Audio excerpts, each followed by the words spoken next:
Hey guys, and welcome, and boy oh boy, do we have some pretty insane games lined up for you today.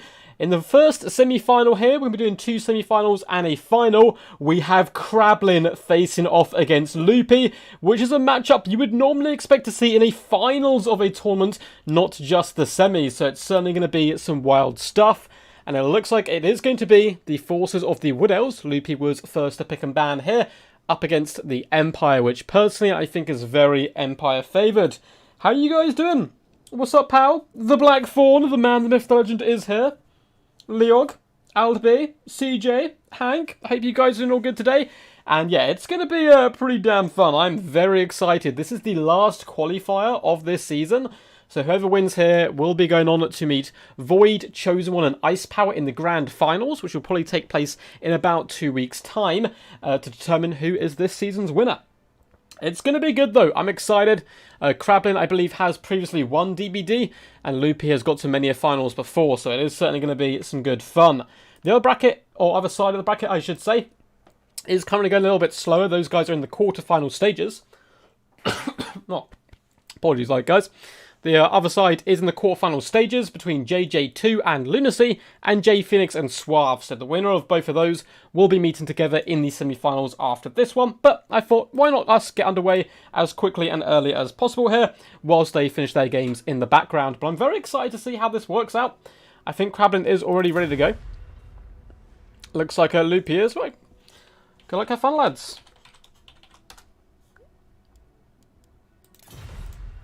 Cool, so when they're up, we will get underway. It's Ad Dobby. Okay, hopefully I will try to pronounce that right in the future, man. I'm so bad at my pronunciations. It's not your name, honestly, it is.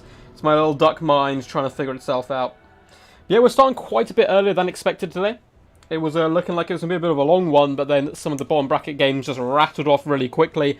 And this tournament, if you have a little look at the bracket, I believe I dropped a link earlier on today. Should be like at the top of the chat somewhere. Every single part of the bracket was just a death blob. There were so many talented players playing today that aren't even going to make it onto stream. People like Hadries, who would normally expect to win events like this, going out in the earlier stages because the level of competition today has been probably the toughest, I think, so far this season. There is a bucket ton of talented players here today, and it's going to be hard to qualify, but I'm sure they'll all give it their best go. Loopy, for those who don't know, is a very talented elvish player. Loves his elves, loves his high elves, his wood elves, his dark elves, I believe, as well. Can certainly do some fantastic work. I will call you old chap. What's up, Benedict? Every day we get closer to the new meta. I can smell it on the air, Benedict. It's close. It's close. Although, I mean, we had best of 7 yesterday with basically very few meta builds. From two top-tier competitors, so it looks like people may be switching up their game as much as possible. For the forces of the Empire, we do have Swordsmen as well as Sigma Sons dotted through the front line, as well as some of the unbreakable lunatics of Sigma. So a lovely big fat long wall going very wide, including the Tattered Souls, so Regiment Renowned there, who can certainly do some decent job. And then we have Empire Knights and Knights of Blazing Sun. Okay, I was about to say, Knights of Blazing Sun are really popular in this matchup. We have so much cavalry, so a very simple build by Krablin, massively wide of the infantry, and then a bucket ton of cavalry, supported here by a Bright Wizard, coming with Flaming Sword of Rune, Burning Head and Fireball, and Volkmar the Grim, who is just disgusting in this matchup here. Kill all the enemy characters apart from Orion and all the infantry. For Loopy, we have Dryads in a full Vanguard force, darting forward, a couple of Wild Riders in the back. We also have Wild Riders in the flanks with some Glade Riders, and it is going to be an Ancient Tree Man leading the lines, which is certainly something you don't get to see every day. Coming with Earthblood and Flesh to Stone, and the battle is well and truly underway, so not too long here to break down the armies. It's rather simple stuff. Dryads clashing in with Swordsmen, but Volkmar the Grim is just so good in these situations. We're also going to be seeing a Burning Head come down the line on the Dryads, looking to roast them, but the Dryads do manage to fall back from the worst of the damage, and is actually going to roast a lot of his own troops. Oh no! The naked lunatics are getting roasted up pretty bad there. Knights of the Blazing Sun doing okay, running over Dryads here, but we know Flesh of Stone popped on the Wild Riders. This means they're going to do rather well in that combat. A load of great Stag Knights have also emerged from the trees, with Glade Riders charging headlong down the hill, antlers lowered into the naked enemy. And this could start causing all kinds of problems for the Empire. Empire Knights are starting to draw back with the Knights of the Blazing Sun, but their front line has just dissolved. It's just no longer here. There's not much to say about that. Knights of the Blazing Sun get a lovely charge on the Great Stag Knights. It was a downhill charge, though, and it looks like we're getting an Earthblood on the Stags as well. Knights of the Blazing Sun need the support of Volkmar, in he comes. Grand Hammer of Sigma, Grand Shield of Faith, all going down right there. In the front line, Dryades are starting to waver as well. Wild Riders are having a good time up against Empire Knights. Flesh of Stone is still active. And the Ancient Tree Man, something you basically never see, is doing a decent job just pushing through the enemy, currently feasting upon the souls of the Sigma Sons. The lovely banishment does go down, and it is actually going to catch the Wild Riders, which is pretty scary stuff. And in this main fight, it looks like the Great Stag Knights were actually defeated and pushed back. It seemed to be a real favourable engagement for them, but Volkmar coming in with his battle prayers has certainly turned this on its head. Now, this is a pretty crazy wild start here. Great Stag Knights are terrified, likewise are the Glade Riders, as Volkmar the Grim screams victorious. And I really do think he's an absolute world beater here today. Ancient Tree Man, 24 kills, is kind of getting stuck though among the Sigma Sons. And the Wild Riders, after what was an initial victorious, glorious charge in, the horns of the Haradrim, is what I think they call them, have kind of signalled here. And the Empire Knights and Volkmar are charging in, which is kind of scary. Dryades get roasted, likewise are the Wild Riders, who are currently being terrified, and a lot of the cavalry now for the Wood Elves is getting really danger low right now. We are going to be seeing some Earthbloods and Flesh to Stones coming down, but Flesh to Stone doesn't mean too much, to be honest, if you're getting absolutely slaughtered from all sides. 120 armor is very nice, but they're nearly breaking point by this point of the battle. Ancient Tree Man shall be pushing forward, and some swordsmen are kind of coming back now to the main fight, to the rallying calls of Volkmar the Grim. Empire Knights, a thunderous charge, straight headlong, met toe-to-toe by the Great Stag Knights, who will very, very easily outclass the Empire Knights. But there are Knights of the Blazing Sun supporting, and the Great Stags are relatively wounded at this point, so the Empire Knights' heroics may well pay off here. Balance power going quite heavy now in the favour of the Empire, despite an Earthblood coming down, catching both units of Stag Knights and some Glade Riders. Trainman's trying his best up against Volkmar the Grim. Volkmar does do fire damage. Now, he's not perfectly designed to kill large creatures, but, you know, he has decent stats all round and can certainly give the business to them if they're weak to fire. Wild Riders are beaten back here by a combined might of Knights of Blazing Sun and Empire Knights. More Great Stag Knights are going to be lancing down this left-hand flank, looking to clatter into the Empire Knights, and boom! That is an awesome charge! They rear their antlers, sending Knights flying! And those Knights actually are terrified and forced back here. The Ancient Tree Man bellowing a challenge to Volkmar the Grim, but Volkmar, he doesn't pay kind of attention to that type of thing. He's going to be rolling over the Stags instead. Very hotly contested affair. Empire Knights are being forced off now, but I think the Empire, with Volkmar being so healthy, it's going to be really tough here for Loopy to drag himself back into this one. But he does have healing, something that the Empire forces lack, and that could end up being pretty huge here as Glade Raiders and Wild Riders do decide to retreat, moving up the hill here, trying to just pull apart the Empire force. You can see Empire Knights do overextend a little bit, and now the Great Stag Knights are going to try to punish them, but Volkmar is relatively close here. When things start bringing down some of those battle prayers, it's going to be a very bad news here for the Stags, but they are finishing off the Knights, which is a good play there, and Ancient Tree Man can honestly solo pretty much all of the infantry. There are 24 Knights of Blazing Sun left, which is a little bit scary, however. Empire Knights just about hold, due to the fact Volkmar is nearby, and he is twirling that moustache furiously at them to make sure they hold the ground. Empire Knights are forced back. We're going to be seeing an Earthblood come down on the Great Stag Knights, which is certainly good news for them. Wild Riders are going to have to retreat here, and the Force of the Wolves are scrapping. They're trying their best, but now the Ancient Tree Man is surrounded by fiery magical lances, as well as Volkmar the Grim, and he certainly gives Volkmar a run for his money of that glorious goatee. But, yeah, Hammer of Sigma has been popped, increasing that melee attack by 24. Knights of Blazing Sun now have 66 melee attack against 48 melee defense. Yeah, that Ancient Tree Man is going to be going down hard here. Stags and Glade Riders are finishing off Empire Knights in the distance, doing some good job running them over.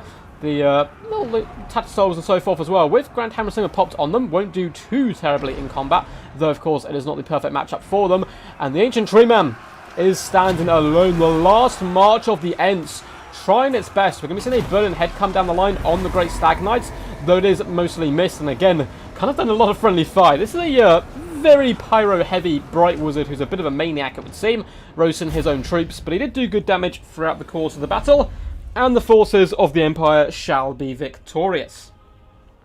Man, Volkmar's so scary. Yeah, Loopy versus Krablin is like an ever-chosen tier final. It's gonna be wild. Is it sad that the highlights of my existence? Well, I'm happy to have you here, man. I'm glad you're enjoying the streams. Krablin coming out the gate, swinging hard there, taking the first of this best of three here, taking the first game, and it's always such a weight off your shoulders when you do indeed get that first victory, because it gives you that lovely little cushion. As for Krablin, Volkmar the Grim, 1.7k damage value, is nowhere near as insane as we've seen from him before. He is rather expensive, but at the same time, he had full health at the end and plenty more to give. Bright Wizard, 838 damage value. A lot of that was on friendly troops, however. And the Swordsman across the board didn't fare too badly. In fact, 1,100 damage done here by this unit of Flagellants. Doing some really good work there. 1,069 on the Tattered Souls as well.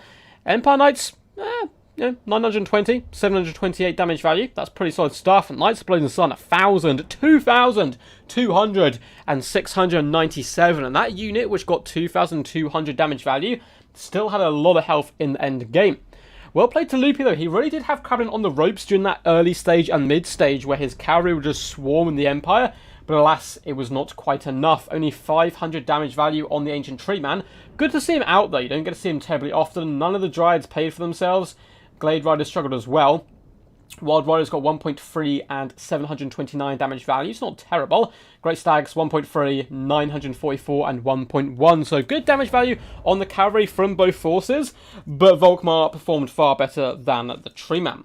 Up next, we're going to be going to the forces of Altdorf outskirts here. So the Empire kind of have abandoned them, it seems. Good luck, have fun, lads. Awesome, awesome. Krablin, shall we go in Lizardmen? Plus, I have to go soon. I hope you're not Loopy, because if you win, you'll be moving on to the finals.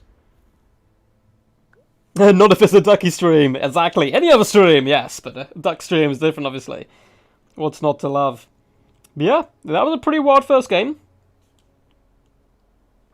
Yeah, I don't see Flesh of Stone anywhere near enough Blackthorn. I agree. Like, it would be pretty useful for sure. It looks like Loopy is going to be going Dark Elves. And he's ready, just straight out of the gates, ready to go. Krablin did go Lizardmen, banned Skaven and Greenskin, so opening up the Vampirates. Maybe it's a matchup he's practiced a ton, or he just knows Loopy doesn't bring them, because Vampirates is 100% the worst matchup for Lizardmen. I don't even think Greenskins is that terrible for Lizardmen, but maybe he just doesn't want to face them, and it is obviously a best of 3, so if he bans them now, he'll get to pick them in the next round, perhaps.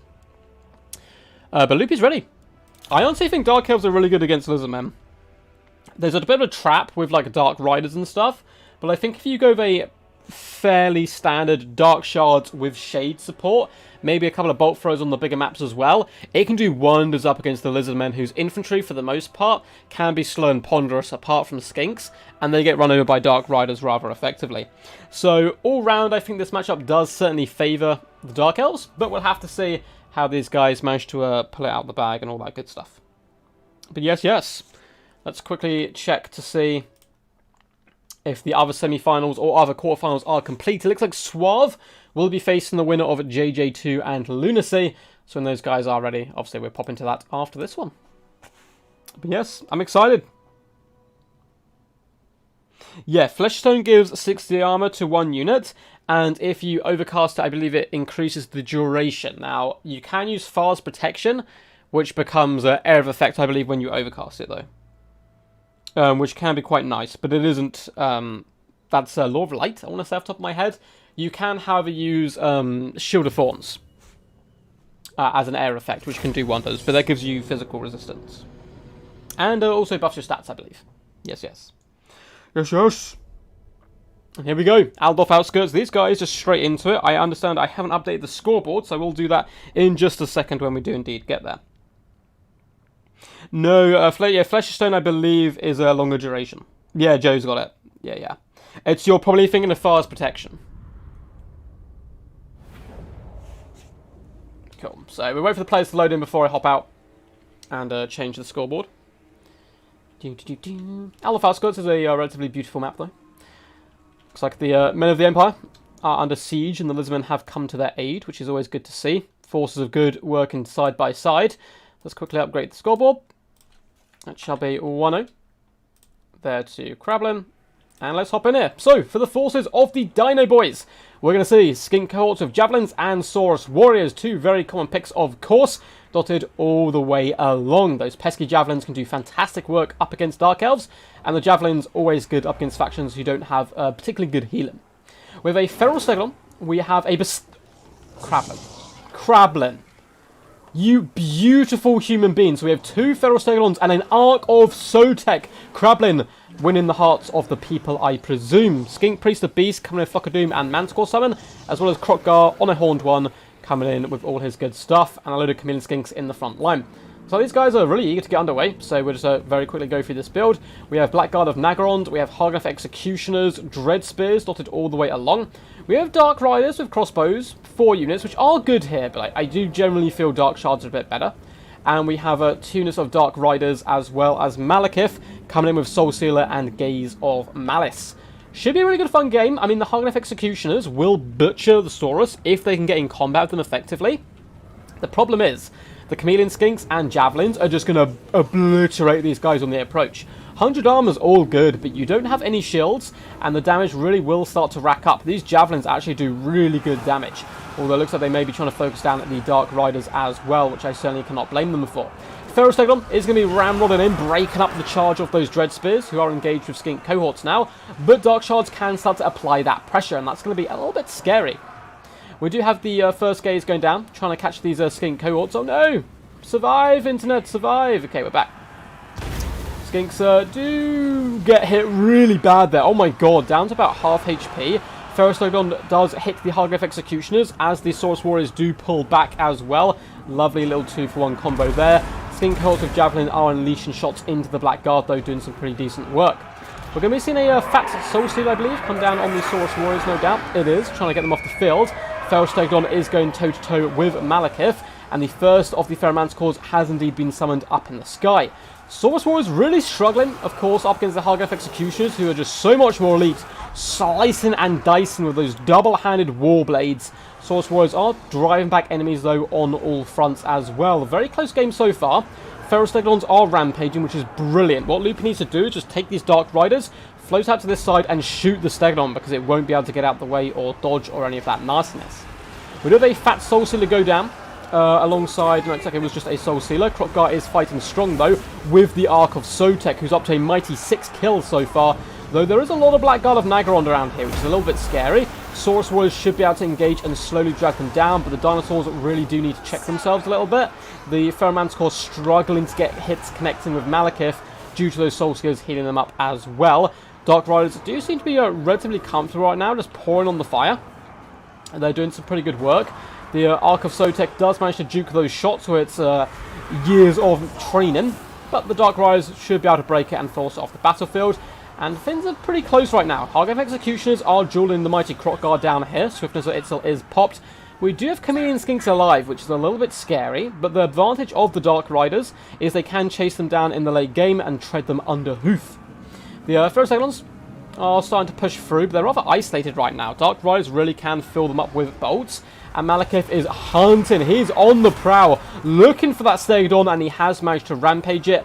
And this Stegodon certainly shall be biting the dust. It's always a sad day when you see the dinos break and run off the field, like this Ark of Sotek here. However, elsewhere in the battlefield, the Lizardmen are faring a bit better. In fact, the balance of power is favouring them right now, as the Feral Stegodon is butchering these Hargraf Executioners and dragging them down. Saurus Warriors easily going to be enough to clear out the Dread Spears here. 3 units on 1, Saurus won't care about that whatsoever.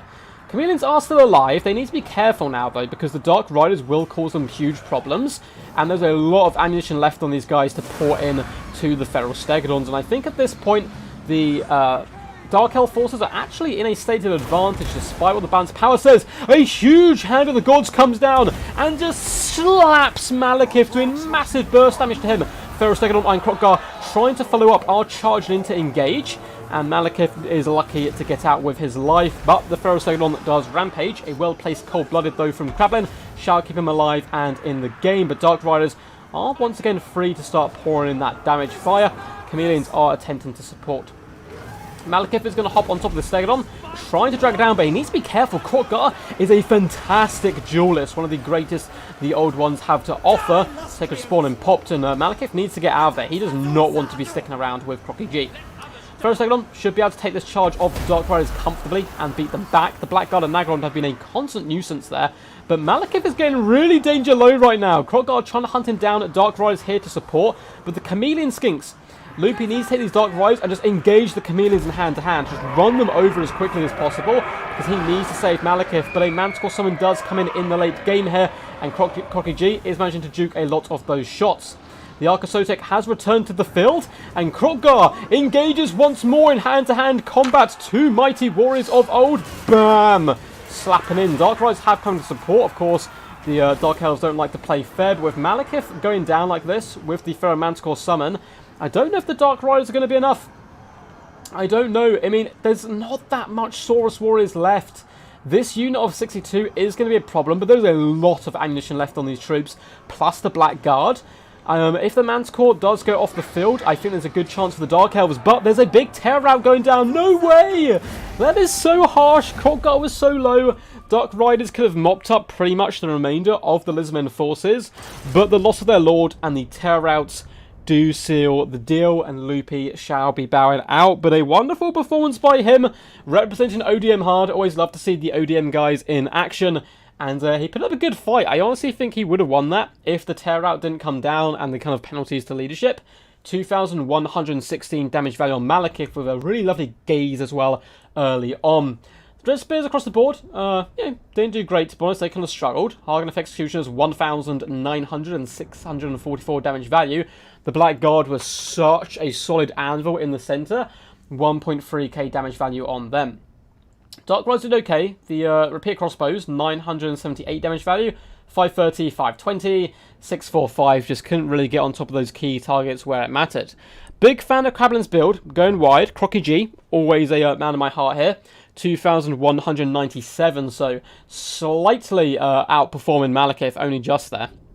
The Skink Priest the Beast didn't do too much, but the Manticore Summons are nice, and Saurus and Skinks in the front line performed admirably. This unit in particular, again, 1,000 damage value, which is really nice. Camo's not really paying for themselves, one unit did, and the Ark of Zotek, the big dinosaurs kind of struggled. 400 damage value here, Ark only 360, and stayed on 790. And as you can see, yeah, they didn't do too much damage value, Lizardmen, but forcing off the enemy troops was absolutely massive there. So looks like the guys have bowed out for now. And that is going to be the first one. Nice wall. That was some pretty insane stuff. So, let's quickly update the scoreboard. That was 2-0 there to the Might of Krablin. A very swift couple of victories. Managed to catch Loopy off track there. We'll have to now see if the other semi-final is ready. It doesn't look like it. It looks like JJ2 and Lunacy are still playing, so I'm going to send them a little message and see how close they are to finishing. I know there was a bit of a delay in their game as well. Cool. It looks like they're not finished yet, but the first game... Cool. So they've played one game so far. So we're going to open up the lobby and wait for the others to pop in. Yay! What's up for Poland? How are you doing, champion? Hope you're all good today. Yes, Kroq-Gar Ultimus. Oh, I can't remember what that guy always puts. But yes, Crocky G. Man, Crocky G being up Malekith always shall warm my heart. It was some pretty epic stuff. So let's just let Suave know. Suave, feel free to hop in the lobby. Good to see. I mean, if the other guys aren't finished and their game does go all the way, we'll just hop in and watch their game as well. But we'll see how close they are to wrapping up. Actually, let's hop out of this quickly. Are they playing yet? I'll send them a message and see. And we may be able to hop in. Do.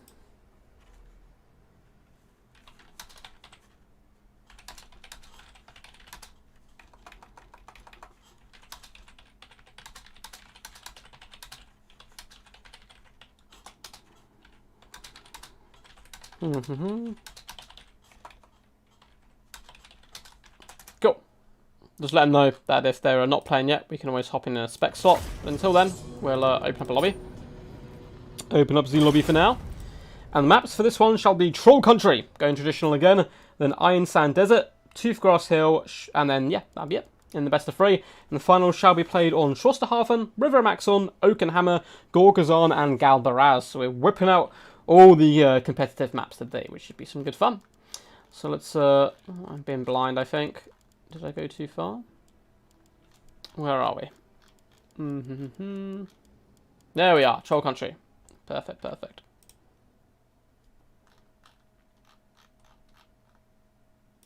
And we'll see if they respond and if we can get in with them. But if not, let's change the scoreboard over. So we'll play to Krablin and Loopy there. We will, of course, be seeing Krablin in the best of 5 finals against whoever does win the second game. And let's change the text for now. So we don't know who's going to be in the second spot yet. So we'll leave that bare. But the first slot shall be the Might of Suave. There we go. Awesome.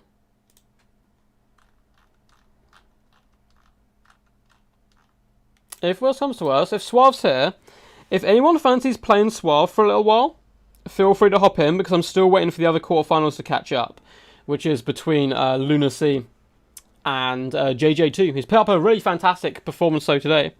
Yes, Capitam, how are you, man? Lovely game earlier. We did face each other on quick battles. Rubik's Raptor, salute, man. Yeah, so we don't know who the other semi-finalist is going to be yet, Logic. We're waiting on one of the quarterfinals, which is going to be between, Lunacy and JJ2. Hello. No worries. So it looks like he's going to be right back. And we're simply waiting on the other two to finish their game. But yeah, if anyone wants to feel free to hop in the lobby, I'll ask Suave if he's cool with it.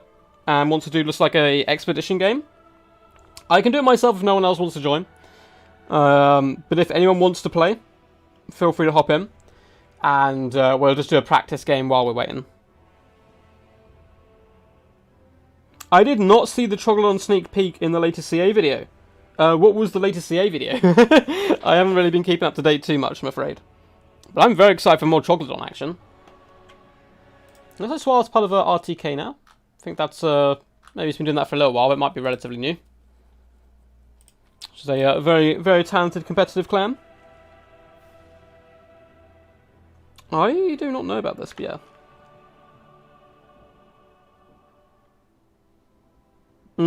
Well, hopefully, this will help you chill out, man, and you can enjoy. But yeah, if no one wants to hop in, I can pop in myself against Suave. And then the winner of these guys, obviously, will be meeting Krablin, which is going to be exciting. Krablin's such a talented player. He did manage to win one of the previous seasons of Death Before Dishonour, so he's certainly not in, like, unfamiliar territory. He knows what's up for sure. The one for the summer sale. I'll have to check that out, man. Is it, like, a real obvious hint for a Troglodon or not? I could even bring it up on the screen, maybe. Let's check Steam quickly.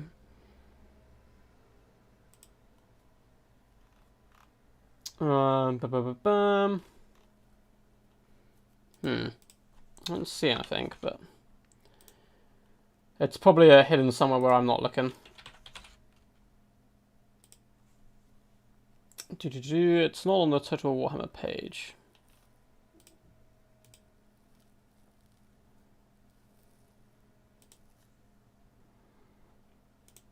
Cool. Sorry, I had like a load of people message me in one go there. I'll check it out. I'll check it out probably after the stream, man. Want me to hop in for a practice game?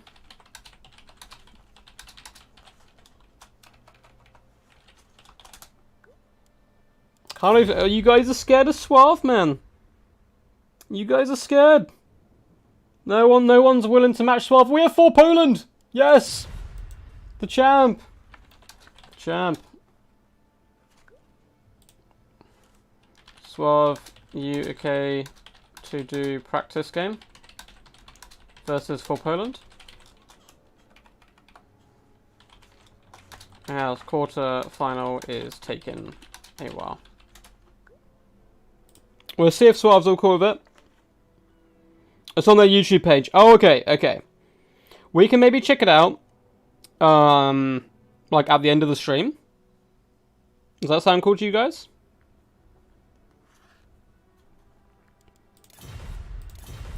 So I know Suave is saying he'll be right back. So it looks like we're probably going to get a game here between 4 Poland and Suave. While we wait for the other guys to be finished. I'm just going to double check on them, make sure they're not done. And it seems like they are still currently playing their games. I did actually get sent a replay of one of them. Apparently it was a really good game, which is always good to see. And we're trying to get these guys going. We can just do blind picks or gentleman's agreement. I'm happy with either. I'm absolutely fine with either. Bonjour, what's up with the Dutch flavour? How are you doing today, champion? Hope you're all good and excited for some more glorious action. We've had a swift first semi-final between Krablin and Loopy, which was good fun. Okay, Team Kings for me. Cool. Awesome. So we are going to be doing a little practice game here, guys. Just a little practice game while we wait. Is that boss music I hear? Man, for Poland, man. Me and for Poland had some amazing games in a tournament recently. In a best-of-3 series. I managed to just about clutch it 2-1, but it came down to RNG in the end, which was always awesome. It's very quick, so be aware of that. That's cool, if it's like just a couple of minutes long. Troglodons look really cool. I don't know too much about them. They weren't models in the game when I was playing... Oh, we'll switch up the map. We'll do like Tavhoeth, because... yeah, because Troll Country is going to be the actual map in the tournament. Hello, hello! And Lizon is what I'm going to say your name is. Because I don't know how to pronounce that. But I hope you're doing good today. We're just about to do a little practice game, warm-up, for the second semi-final between 4 Poland and Suave. And then we will begin underway with Suave either up against JJ2 or Lunacy himself. Which should be some good fun. And then we have a final against Krablin. Which is a scary proposition. Like, normally, like, hey, yeah, I've got to the final. Be like, oh no, I've got to the final. I have to face this, like, absolute boss. Check Discord. Okay. Oh, thank you. Oh, I did see a link to that earlier. Yeah, we can check that on the stream later on. I didn't bother watching the video before. I was like, oh, it's just going to be talking about it. Yes, there is a link to challenge. It's at the top of the chat, but let me grab it for you.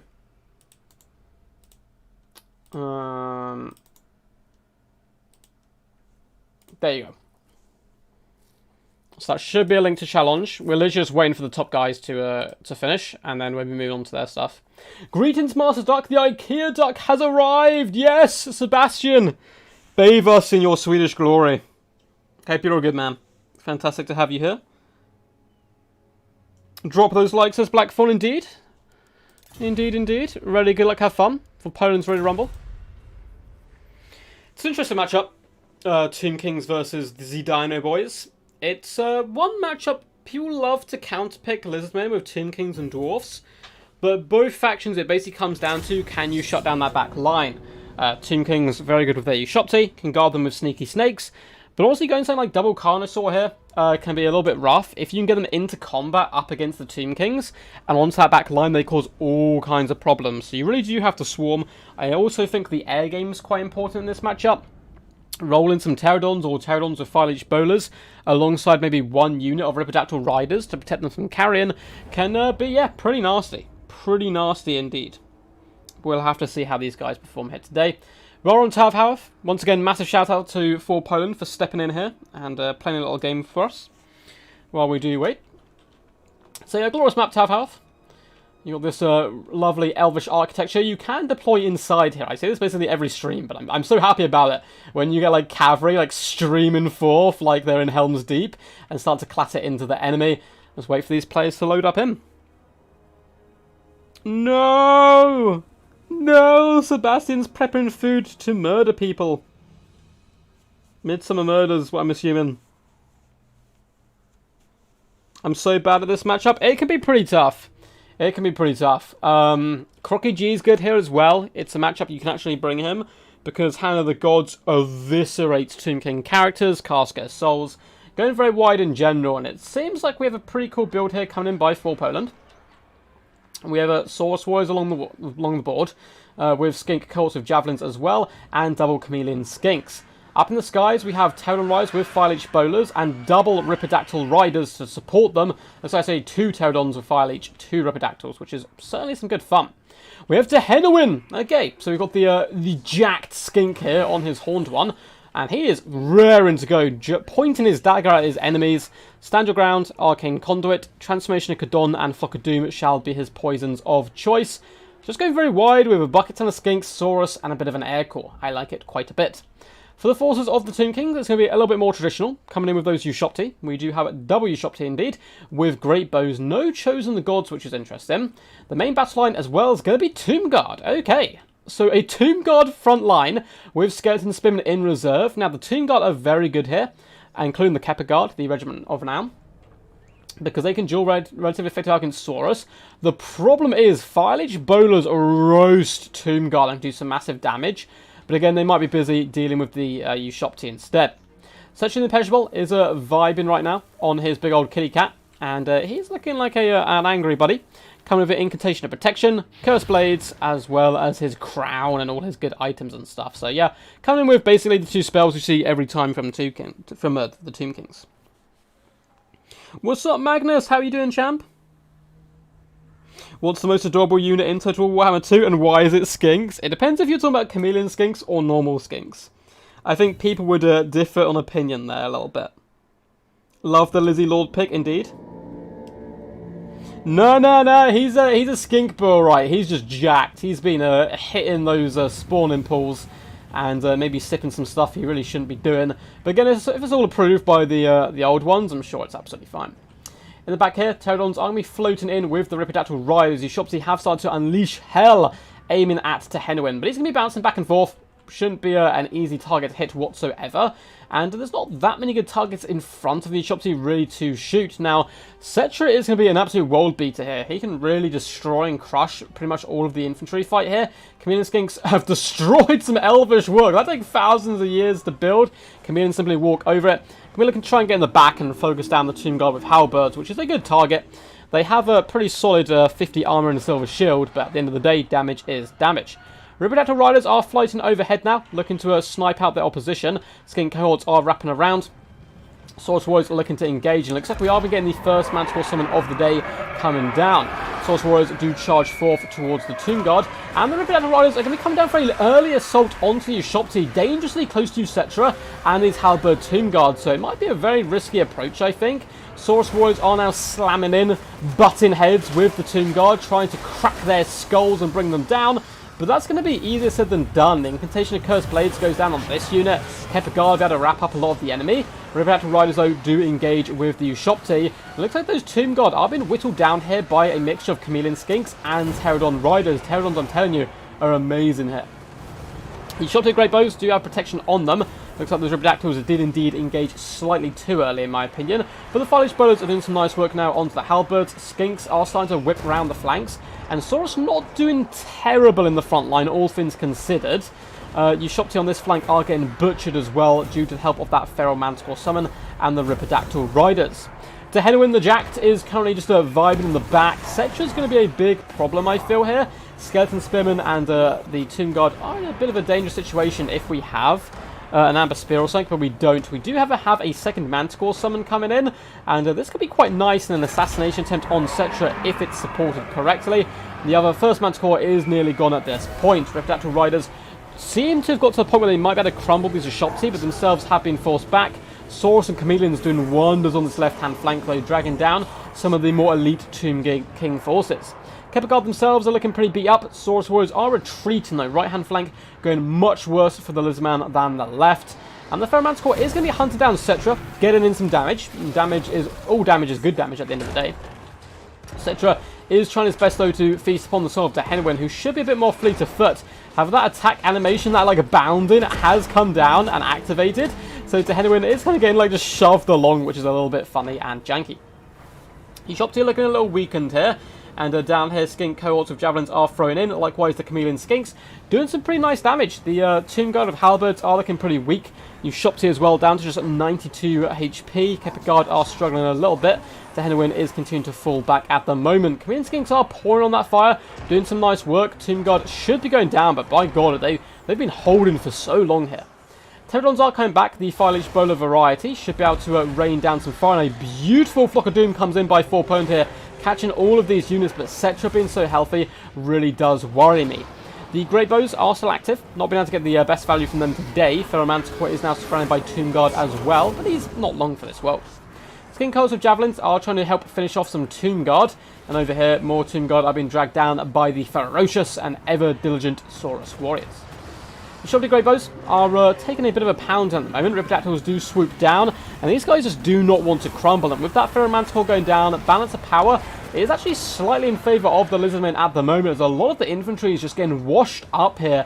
And there's still Chameleon Skinks with ammo, which maybe could do a good job onto Cetra. We are going to be seeing that Ushopti summon come down, which is a little scary for these Saurus, who are going to have to turn tails and leg it as fast as possible away from them. Tomb Guard here have engaged with skink cohorts, and this is quite a powerful unit. If Cetra does come over here and kind of chill out amongst the halberds, he's going to be a nightmare to deal with. Pterodons starting to run out of ammunition, but they've done a good job. These Ushopti are crumbling, as well as many of these Skeleton Warriors and Tomb Guard, but a few do remain. Chameleon Skinks are pouring on the fire to Cetra. 2 units, in fact, from either flank, with Dehenwin dueling the Mighty Beast himself. Curse Blades has gone down as well, but it looks like it's taking some damage. Down to nearly half health here. These Chameleons racking up the value. Without any horsemen to fend these guys off, their damage value is going to be off the charts by the end of the game. Up to 700 damage value so far, and 836. Cetra, what is going on, buddy? Down to half health, and Dehenwin tanking a lot of the missile pressure right now. Or not missile pressure, but big kiddie pressure, I should say. On the far side, Ushopti are being used effectively to butcher these Saurus, and Tomb Guard can now come back into the main fray, but they have a long walk ahead of them. Talon Riders need to deal with these Tomb Guard, but their ammunition is running danger low. Do they still have their rock drops? It does not look like it. I think they used them earlier on in the battle. And Dehenwin, with the might of the Chameleons, that poison, of course, being quite huge, may be able to finish off Cetra the Imperishable here. And that's massive. Down to 1,900 health, but protection has gone down, as well as the Cursed Blades, and he is dueling Dehenwin to a bit of a standstill here. Tomb Guard really need to come over and support, but this unit seems to be getting surrounded and dragged down by the sheer weight of Chameleons and Pterodon Riders, and Army Losses kicks in, and somehow Dehenwin was in a fight with the kitty cat for ages, just holds the line, and gets 1.2k damage value. Oh my god. Oh my god, that was hilarious. Just the Dehenwin just, I'm a nipper ya, I'm a nipper ya. That was so funny. Oh, well, for Poland, man, he may not have made it to this far in the tournament, but thank you for hopping in while we were waiting for the other games. Fire Leech Bowlers, people don't believe me, are a really good unit. You can see here 1.8k damage value, 1.1 gain in chevrons. Ripidactyls went a little bit more suicidal approach and engaged with those Ushopti, which did shut them down though. Camos 950 and 1,185, and this is what happens if you don't bring a skeleton horseman to chase these guys down. The Saurus line did solid, considering the opposition they were up against, into Dehenwin 1.2. As for Suarez forces, 1,000 damage value. On the mighty Cetra did good work. The Tomb Guard front line, yeah, just really struggled. The Halberds, 1 unit got good value, 1.2. But I don't know if Elite's the way to go. Kept Guard struggled quite a lot as well. Ushopti 400 and 900 damage value, though they were firing for the majority of the battle. GG, well played, man, yeah. Good luck in tournament. Profit was indeed strong. So, hopefully the other guys are finished by now. It looks like they're not. What is this? How are they still playing? They've been playing for... all the other quarterfinals have been done, plus a semi-final, plus a game, and they're still going. So, let's see if they've messaged back. He doesn't look like it yet, so we may have to do another warm-up game. I don't want to burn Suave out, though. So we'll give it 5 minutes and see if these guys are finished. Let's message Lunacy as well. Actually, I'll let they're probably in game, so I'll let JJ2 focus and play this games for now.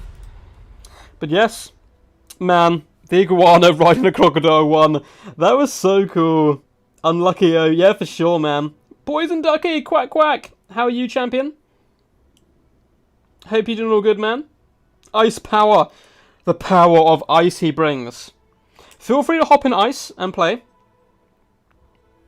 What's up, Park Gorilla? How are you doing, buddy? Love your little duck icon next to your name. GG's for Poland. You put on a fantastic game. Want to do another while we wait? Or do you want to just rest up? I'm going to give it up to Suave, though. He doesn't have to play if he doesn't want to.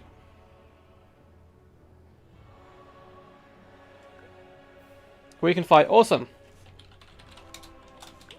Thank you. And thank you, Ice, for hopping in. Wood Elves for me, says Suave. Coming with his Wood Elf forces. Always a great competitor, Suave. Very competitive, very good player. Like, he does tend to like, or used to tend to like these real rush aggressive ones. Like builds and stuff, which was a joy to watch, but obviously in the current meta, it's a little harder to pull off with the kind of focus on skirmish and so forth. So we're going to get Wood Elves versus Beastmen. I'll take the Beastie Boys. Interesting to see. Glade Riders are so powerful in this matchup. They are very scary. Glade Riders, you get Durfu, who's hard to kill. Let's just mix up the map. Boo, boo, boo, boo. Let us go like Pillar of Bone or something. There we go. There we go. It's our boy. What a champion. Hell yeah, man. Going Beastmen always makes you a champ. Poland, you played like an absolute boss, man. The Henowin 1v1 in Setra was the highlight of my day so far. Now, the camos of poison certainly may have had an effect on the outcome, but the annals of history shall remember it as the Henowin solo in Setra. And don't let anyone tell you any different. Air cheese inbound. I mean, the problem with people saying like air cheese, I actually done a video on this. It won't be out probably till next week because I'm having to make a load of videos in advance. I don't mind if people bring air cores. Like, it's fine. They're units you can use. And something like Hawk Riders never got played before. They were just never seen. So the fact they are used now, I actually kind of enjoy it a little bit. But yeah, it can be very frustrating if you haven't prepared for air and people bring air units. But yeah. Ice Power, our man, our myth, our overpowered Dark Elf legend. Excited moon noises. The problem with Ice is Seer just never gonna nerf. No worries. We are doing games while we wait. Is it 1-1?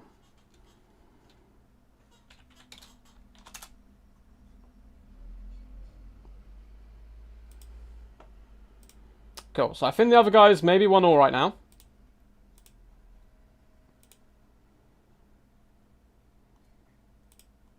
But we'll just let them sort it out. So these guys are ready to rumble. Let's hop in here. Mass Hawk Riders is fine. Like, people hate on it so much. But it's something we never saw before, so I really don't hate it that much. And I feel like if you're going into this matchup, you know that you've got to prepare for Hawk Riders, so just bring some Harpies and stuff to practice. Because they'll beat Hawk Riders in combat. What's up, Kadane? How are you doing, champ? Hope you're all good in the hood. Hello, my little newborn duck. Yes, Kadane is indeed a member of DBD now. Gonna be excited to try and get him in some events. I believe Logic was talking about hosting a DBD Civil War at some point, or some kind of internal DBD tournament, which would be good fun. So, let me quickly check Discord again. Make sure we're all good. Seems like we are. And we'll hop into this game. Bone. We've seen this map already, I think, today. But that's fine. We're just doing little practice ones now. And then comes the forces of the Beastmen, and it is going to be a triple chariot threat, which is something I like to do a lot with Tomb Kings, but it's very powerful as well with the Beastmen.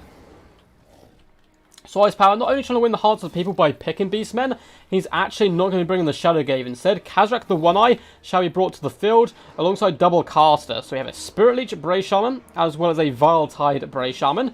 We have the Butchers of Kalkengard, one of the coolest and most badass looking units in the game. Their shields look particularly amazing. We have Centicles, Centaurs and more Centaurs, as is the Beastmen way, and some Warhounds with poison. Main battle line shall be made up of Ungors, doing a cheeky little Vanguard, and triple Bestigors, which is always good fun to see. For the forces of the Wood Elves, we have Dryads dotted through the front line, backed up by Eternal Guards, going very wide here all round, with a Branch Wraith as well, Earthblood. We have Durfu with Sword of Daith and Manticore Summon, and then we have double Deepwood Scouts, and I actually really like the Deepwood Scout pick here. They can pretty much kill everything in the Beastmen roster, because Beastmen lack armor. We have Glade Riders and Wild Riders, I should say, so no air forces by either players. And should be some good fun.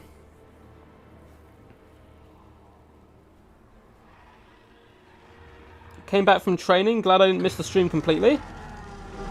No worries, man. No worries, dude. Bring the beard. Yeah, we need to see some Dwarfs, man. We haven't seen any Dwarfs yet this tournament, I don't think. So it always hurts my soul a little bit. I really meant bestie, boys.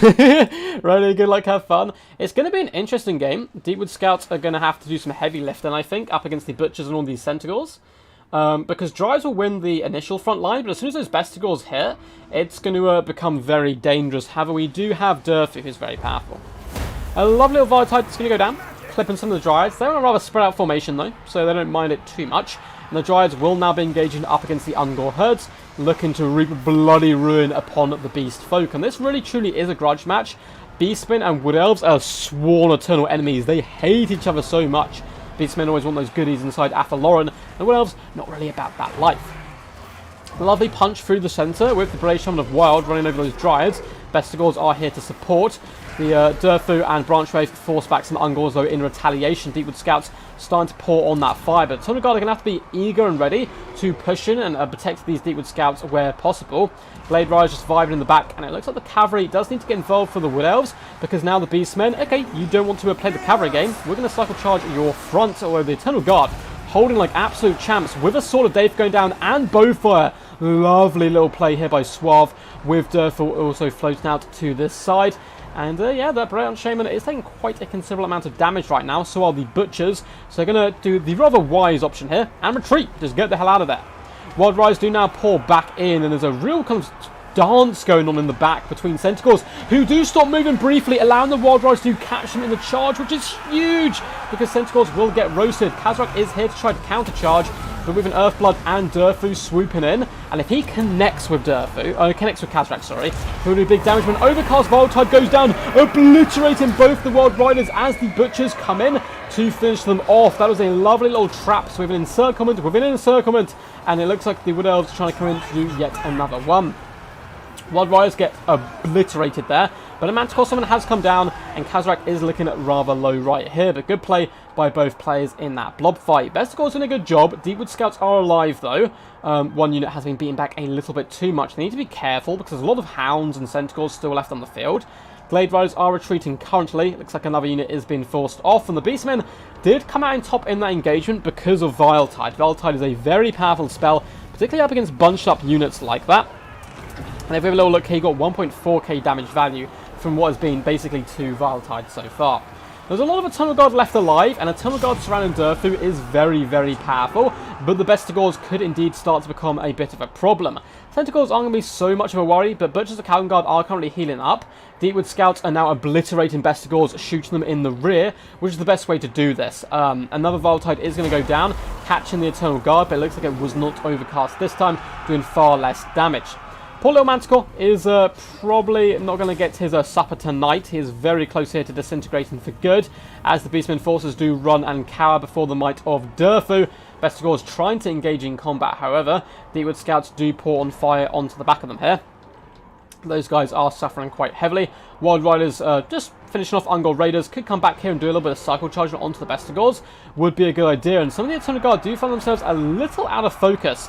This is going to buy time for Kazrak and the 2 chariots to charge in. Durfu needs to try to swing around and engage them in where possible. Demon Scouts are pouring on fire onto the Bestigors, doing some okay damage there, and Durfu is full health, which is rather scary at the moment. Yeah, man, the Beastmen counterplay is pretty damn good. Man, Butchers look pretty cool, man. They look cool. What's not to love about them? They're like giant cows with axes. They're looking glorious. looking to hunt down the Wild Riders, who have had a bit of a resurgence on that flank. Ooh, the Bray Shaman as well as the Khazrak getting a bit too engaged with Durfu, who does actually beat back the Beastmen Lord, who is terror routing right now, and it looks like a lot of the leadership for the Beastmen has turned to flee. Butchers of Calvin Guard coming in, going to be pretty nasty though up against Durfu, but if he's prepared a Sword of Dave for a key engagement, maybe there is hope yet. Chaos Warhounds do pop in, but we're getting that Sword of Dave. At this point, all the Beastmen forces should disengage and flee.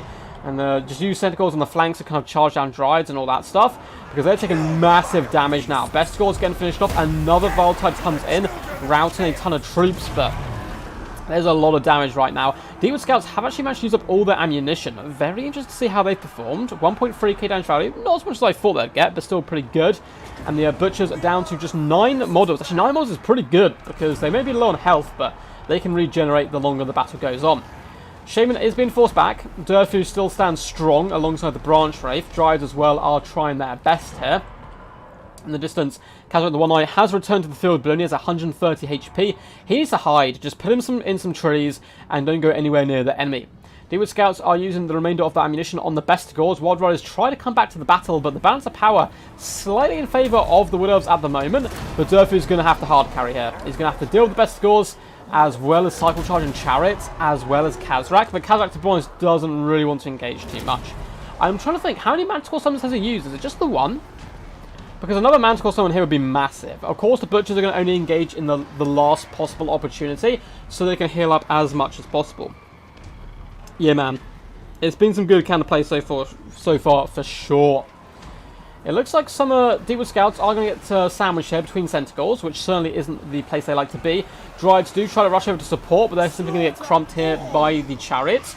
And you can see Iceplayer is such a good tournament player with his late game management. This is something we saw yesterday a lot from Inticity, just picking off units, trying to get that value where possible, and drag the balance power back to the middle. Because Durfu's going to be pretty hard to take down. I mean, the Butchers can certainly do it now that the Sword of Dave has gone. But if there's a Manticore Summon in the back pocket for Durfu, I don't think there's any hope. Because when all these units engage, you pop the Manticore Summon, it either kills the Butchers or it kills one of the other Shamans, and then you're in all kinds of problems, unfortunately. Bestigors are terrified. Centaur's going to try to charge into these Eternal Guard, who charge back, but yeah. Or to a man, get thrown down onto the ground, but they actually managed to break the Centaurs. Centaurs like, that was fun, but I don't fancy doing it again. And the Eternal Guard somehow stand strong. Bestigors going to be pouring in here. They are wavering by the sheer presence of Papa Durfu, and Durfu is an angry bean indeed. We do have another Viltide coming down, catching Eternal Guard and Dryads. Bestigors are terrified though and running for their lives. Centaurs and other units do now need to start coming for that surround and pouring in. Khazrak One-Eye is hidden but wavering, teaching on free leadership. If the balance power goes any more against him, he will break, and he's not that far from the edge of the map there. When we see an Earthblood come down, going to heal up Durfu. I would have preferred to see the Manticore Summon if there is a spare one, but he may have already used some up, I'm not sure. My god, the mic on this map has been so well managed in this matchup. Yeah, man, this has been very well done by both players. I mean, the Wood Elves are just going to kind of stand here because they can't catch any of the units. They don't really have to engage. They can just kind of vibe. They're going to try to push forward where possible. The Butchers are looking for that surround, and Bestigors are kind of swooping out. Centaurs are looking to charge in as well, catch a rear attack, and all of the Beastmen forces will charge in one go, but the Bray Shaman gets slapped by Durfu. Luckily for that Shaman, the second hit did not connect, and in comes the Manticore Summon. We did have one in the back pocket, and now he can simply focus on that second Bray Shaman, or the Butchers, because the Butchers are going to be a problem here, alongside Centaurs as well as Bestigors. The Branch Wraith's being kind of beaten up here, so the Manticore may want to come and deal with this situation and save the Branch Wraith, because the +5 melee attack will really help out Durfu here. Tear outs could be huge. I do not believe... although the Butchers are immune to psychology, which is good news for them. Manticore needs to just focus down the Butchers right now and start to kill models, because Centaurs just can't touch Durfu. They can do so little damage to him. And the Butchers... still 9 models, and that's a lot of damage output. Branch Wraith's trying to support as well.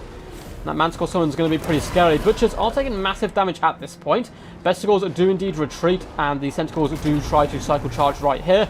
Butchers Captain Guard down to 8 models though. Man, their health must be so spread out right now. If they get a few splash attacks on them though, it could be game over. Manticore Summon has pushed us dangerously close to army losses. Just 28 troops remaining, though, on the force of the Wood Elves up against the 33. And Kazrakh's had to come back to the fray. I'm surprised we didn't see any of his very powerful buffs that he can bring to the table, but I guess bringing them cheap and cheerful can work quite well. Durthu is up against triple chariots, but down goes Kazrakh, and with that, the massive negative to leadership can cause all problems. Butcher's Run and the Beastmen are dealt with. Hola, Skinks and Durthu, man. The Eternal Guard just don't die, yeah, man. Surrounding Durthu and just protecting him with their lives. The Durthu Guard, they should be called 3,355 damage value on the big tree himself. He is the reason I think this matchup is Wood Elf favoured, or one of the major reasons. Branch Wave did good as well. 740 damage value is not shabby. Across the board, the infantry didn't do anything too crazy. Deepwood Scouts, 1.3 and 575 damage value, so a tale of two stories. Wild Riders kind of struggled as well, so it really did come down to the Eternal Guard just holding the line alongside Durthu and breaking the backbone of the Beastmen forces. Kazrakh, only 850 damage value. The Shamans, 540 is not great, but the one with the Vile Tide, 1.9. Some beautiful Vile Tides there coming in by Ice Power. The Infantry Corps didn't do anything too crazy. Best scores 1,000 and 1,100 damage value. Those not too shabby whatsoever. Centaurs, mixed bag. Tuna's not doing great. The other, though, 1.3 is rather impressive here. And the Butcher's Account Guard, 1,180 damage value. Good work by them. GG. Great game. That was a really exciting game. So, surely. Oh my god. Oh god. Hasn't it started yet? They're doing a VC mirror for the third game, which may make my brain melt. They've been going for like 2 hours in this best of 3. It's insane. That was messaged 5 minutes ago. Okay. Okay. So I can't hop in. I don't think. So I don't think we can spectate because they've already started the battle. Which is annoying. My Suicide of Kazrakh lost me the game. Yeah, Durthu's just so strong. Yeah, you can't hate Durthu, man. He's just a beast. He's a beast. Yeah, that second Manscore summon kept in the back pocket was really good. Yeah, Sword of Day, Flock of Doom is a really good combo. Yeah, you compare it with Soul Stealer, which is very scary. Let me rest now, please. Of course.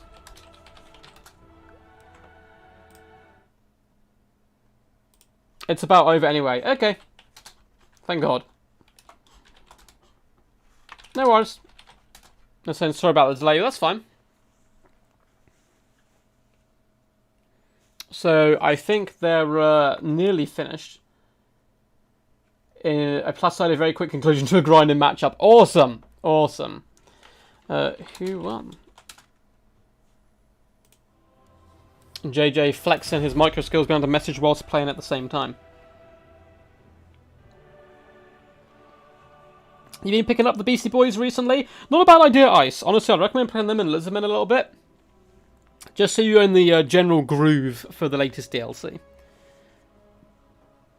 The problem, of course, is things will change, but for the most part, the armies will most likely play relatively similar. I have not heard a Beastie Boys album in a long time either, Benzo. What's up, Benji? How are you today?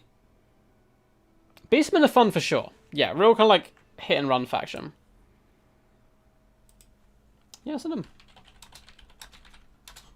Cool, so it looks like Lunacy managed to just about scrape through against JJ2 2-1 here. So I will let him know. Hey, bud. Lobby is up. Password 123. Let me know if you cannot see it.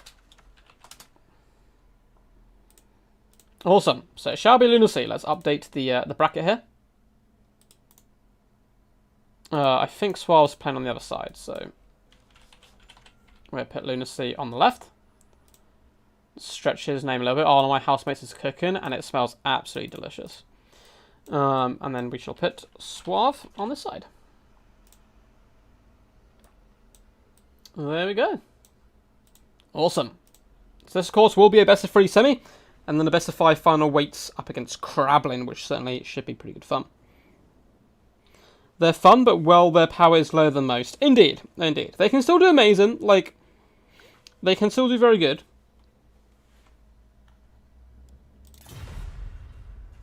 Hi, that's Lunacy. Hello. Well done on getting this far, man.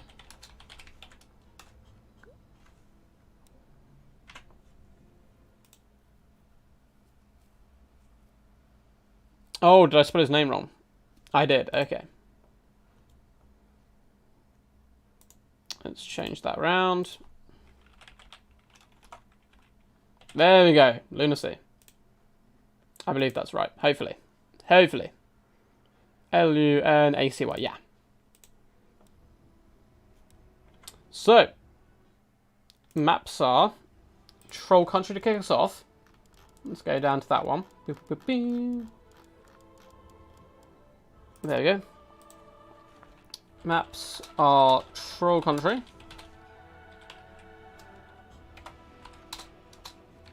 Iron Sand Desert. And Tooth Grass Hill.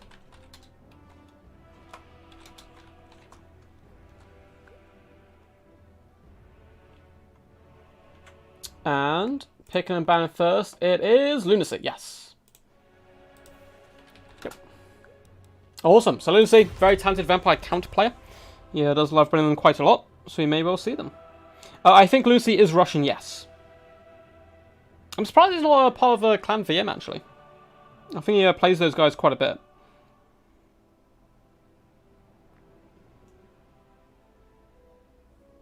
Seal will make a trailer music remix of Sabotage by the Beastie Boys. I think they should use the Doom music, personally. Because the new Chameleon Skink is the Doomslayer, right?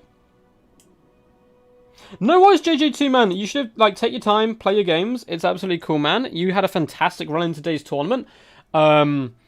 I just didn't realize it went on for a long time, man. So it must have been some hotly contested games. But it's fine. Don't worry about it. We had some more games. Suave has had to play an extra 2 games though, so he may be a little bit more tired. But again, it's good preparation, right? Taking on ice power is the best way you can prepare for a competitive game. And he did very good in it. It was a really fun game for sure.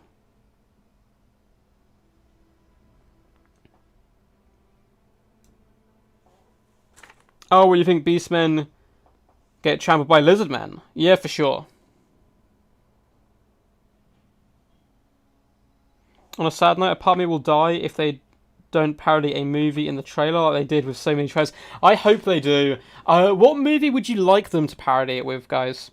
So there's a trailer going to be coming out. It's next month, the trailer. I think they've announced that. Hopefully when I'm not away. I'm away next week. So from Monday to Friday, I'm not going to be here. So I'll be very slow at replying to messages. And you might not see your replays as quickly up on the channel. Because I'm having to do all these videos in advance. Which is making me a very tired duck right now. I'm having to do 3 videos a day plus streaming. But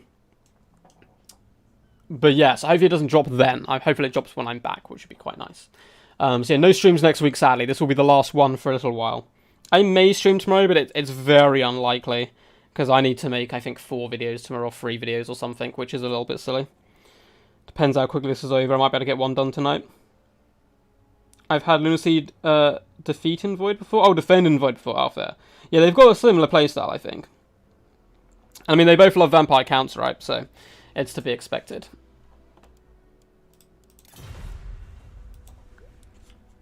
So, he's going Greenskins, trying to make himself the enemy of the people straight away. Banning Lizardmen and vampire counts. 2 solid bans. If I'm Suave, I'm going Empire. Most likely. Go, my boy Suave. Suave, very good player. He's been playing for a long time. Around before I even joined the game, before I even had the game, Suave was doing very good in touring tournaments and that kind of stuff. Typically, he used to have a real rush, aggressive style of play, which is really fun to watch. But again, because of the current meta and so forth, he's mixed up a little bit, which adds more strings to his bow, which can be very powerful. Ways to rework horde mechanics. I don't even know, man. That's such a big question and debate. I just don't think horde factions work very well, personally, from a campaign point of view. I'm sure there's ways of making it better, but I don't know if it'll ever be as good as Forging an Empire is the problem.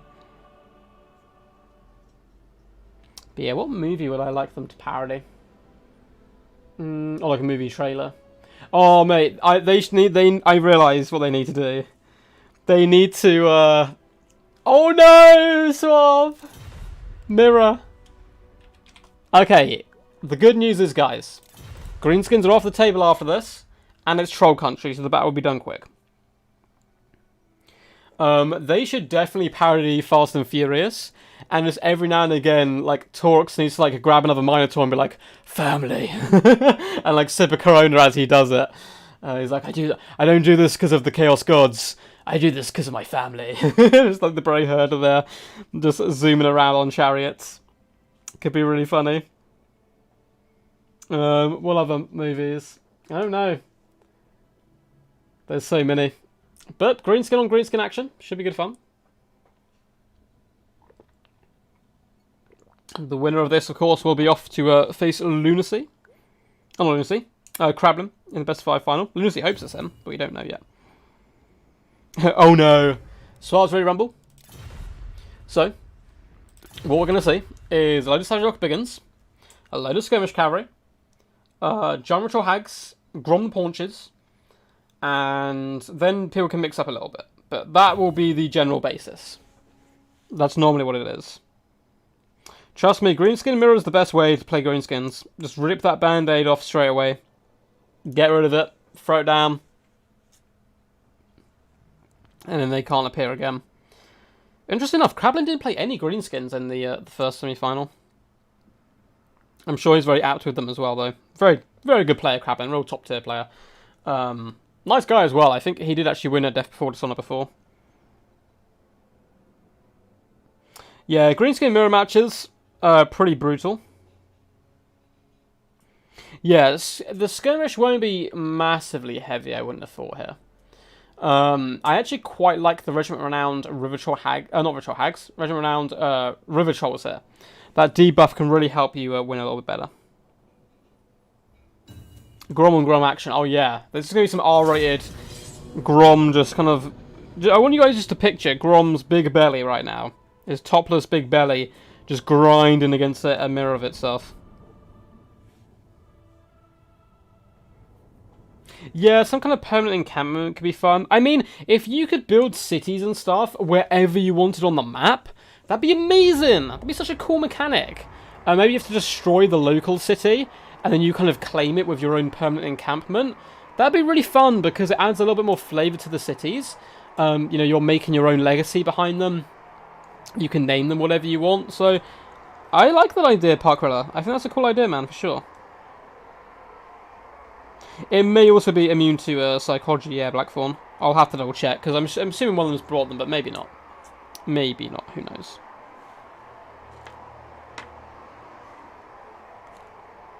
They actually aren't that great? I don't know, man. Satsuma took down Alfredino, I think it was, with them or something. But maybe they're just not great in the long run. That was a one-off. Aldelmosa's come on suave. The army that was first best might win. Oh man, if we have is these guys gone for the boy? Ah, it's both Grom. Sad Dak noises here. There is no Grom Ironhide. We have Forest Goblin Spider Red Archers though, which is pretty cool. The 8 Pigloons. We have Savage Orcs and basic Goblins. So this is Lunacy's build here. So it's a load of Savage Orcs, Savage Orc Biggins, Goblins, all the standard stuff you would be looking to expect here, but mainly Savage Orc Biggins supporting Grom the Paunch, a Orc Shaman, probably with Brainbuster, yep, Brainbuster, and Giant Ritual Hag with Spirit Leech. So this is, if you could like take a picture of this, this is the competitive Greenskin force for the mirror match. And on the other side, we have Savage Orc Biggins as well, dotted all the way along, which is pretty good. We have Goblins again, the 8 Pigloons again, Grom the Paunch again. Then we have a Orc Shaman with Brainbuster, but also Here We Go, which is good, because your Savage Orc Biggins are now going to slaughter the enemies, but up against real high micro players like Lunacy, it can sometimes be a waste. It's 11 wins of magic, and your opponent can simply pull out of that engagement. We do have the Swamp Things, though, this is the unit we were talking about, and whether or not they're worth it. But the -6 melee attack supported by the extra buff may be enough here to overrun the enemy. But no giant ritual hag. Suave, you madman. We do have a load of skirmish cavalry though, and skirmish cav on skirmish cav action shall ensue here, or ensue I should say. But no combat ones for Suave, which is obviously a bit of a downside because he can now get pushed back by the combat variety of Forest Goblin Spider Rider archers. Grom's driving forwards on his mighty chariot, and it looks like Grom on Grom. Are these guys going to go for it? Nah, okay, they're going different directions. It's like Suave's taunting him though. He's like, get back here. I'm willing to fight you. Grom to Grom, man to man, chariot on chariot, naked fleshy body on naked fleshy body. Yes, this is the best way to resolve our differences for sure. Greenskins on Greenskin action. And it looks like the Savage Orcs have engaged with the Savage Orcs in the front line. Both units charging into each other. We're going to be seeing some spells come down now. Where is this going down? It is going to be a Spirit Leech on Savage Orc Biggins. Must have been a Brainbuster somewhere, probably on this unit. It looks like they've taken a bit of damage, but that could be Grom coming in here as well. In this instance, Goblin on Goblin action. This is the close-up that we've all wanted to see all our lives. Look at this flustercluck of carnage as Skirmish Cav do shoot over the top into the Savage Orcs. And going full range may have actually supported Suave a bit more here, because Savage Orcs again have 0 armor. Yes, they have the resistance, but it's not as good. And those swinging lunatics catching both units of Savage Orcs and Biggins, they pick loons, raw victorious. But how is Grom the Paunch doing? Well, a War is currently popped, and here we go onto Swamp Fins, and this should allow him to hopefully snipe out the enemy Grom. But Grom's so tanky, he'll most likely be able to escape this. But here we go, it is currently active, and it is a absolute messy fight. But it does seem like Lunacy is getting the upper hand on this left-hand flank, whereas Suave has decimated the right-hand flank of Lunacy in return. And we have more loons flying around here, causing a little bit of carnage. They should actually be able to catch some of the other Night Goblins, which is pretty funny. That's what you get, mate. That's what you get for bringing loons to the battlefield. The Swamp Fins have been forced off, despite the fact we have, here we go, popped on them, and that's because the missile pressure of Lunacy was over on this flank, and there's a lot more support here for Lunacy's Grom than Suave's. He needs to fall back out of this and get the value where he can from the archers, because he has a mass skirmish superiority at this point. A lot of these units may come back though for Lunacy, which is a little bit of a worry here, and it looks like Grom does manage to escape. Giant Ritual Hag may also be quite tough to break down, but if the Savage Orcs are finished off here by the Skirmish Cav, then Suave's in a good position. Night Goblins are rallying to the cries as well of their leader, coming back here and probably have their Fanatics up again. Dropping them on the enemy, 8 peak loons might not be the worst situation, and we do have a Brainbuster coming down, catching both units. Suave playing really good here, despite the fact his Grom is certainly on the back foot. And Skirmish Cav trying their best to whittle down the enemy.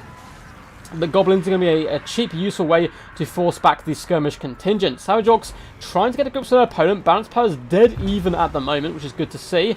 And it looks like Spirit Leech, though, has come down with a Miver or Miver, whatever you want to call it, on Suave's Grom, pinning him in place and doing damage. There are some units surrounding him as well in the form of Spider Riders and Savage Orcs. And all of a sudden it's looking a little bit scary for Suave. I think if Grom can get out of this and heal up, he's in a decent position because of his advantage and winning the skirmish game, but losing Grom would be absolutely catastrophic at this point. It seems like Suave may be going down here. I mean, good play with all these Spider Riders. Swamp Fins have returned. Should be able to finish off those Goblins, but these guys can't waste their ammunition over there. They need to use it to support up against the Savage Orcs and the Savage Orc Biggins. It looks like we only have basic ones left. And Suave's Grom is done for, running for his life, and most certainly will be chased off, I would think, by Lunacy's Grom himself. The Spider Riders are continuing to pour on pressure, aiming at those Savage Orcs, trying to get them off the field, doing some decent damage, but it is looking a little bit bleak now. A valiant effort, though. That was a really close game in a real blood and thunder affair, but getting Grom sniped out due to the fact that the opponent had a Giant Ritual Hag and Suave didn't, seems like it may, in the end, cost him the battle here. Forest Goblin Spider Rider Archers can easily mop up a lot of these troops, to be honest. If their ammunition does hold, and 73 Savage Orcs aren't shabby. We may get some glorious Orc Shaman on Orc Shaman action. Come on, fight it, fight it. No, it looks like he's running for his life. Lunacy's one, but Suave's one wants all the beef. He wants all the smoke. He's really going for that fight.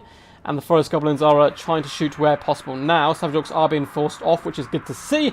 But Grom has fled the battlefield. And with that, I think all these guys are saying good luck, have fun. But it's looking a little bleak here.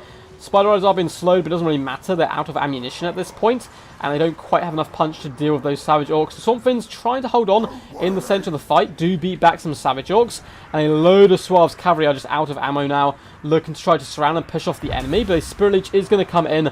Spirit Leech has, ever since its release, been a very powerful spell, and to this day it remains the same. The Swamp Fiends going to be going down here, and army losses will ensure soon, and Suave bows out.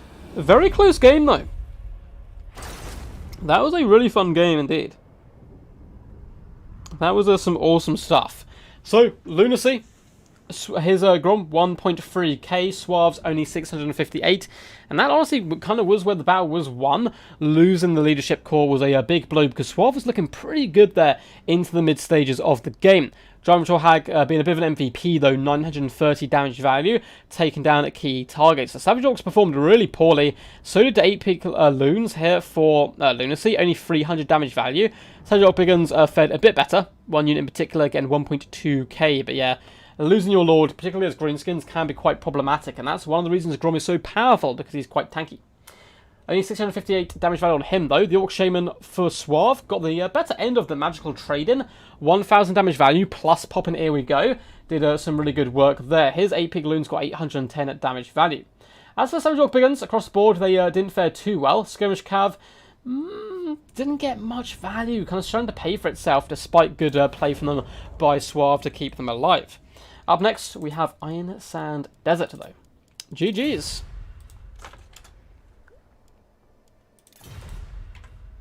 So, let's update the scoreboard here.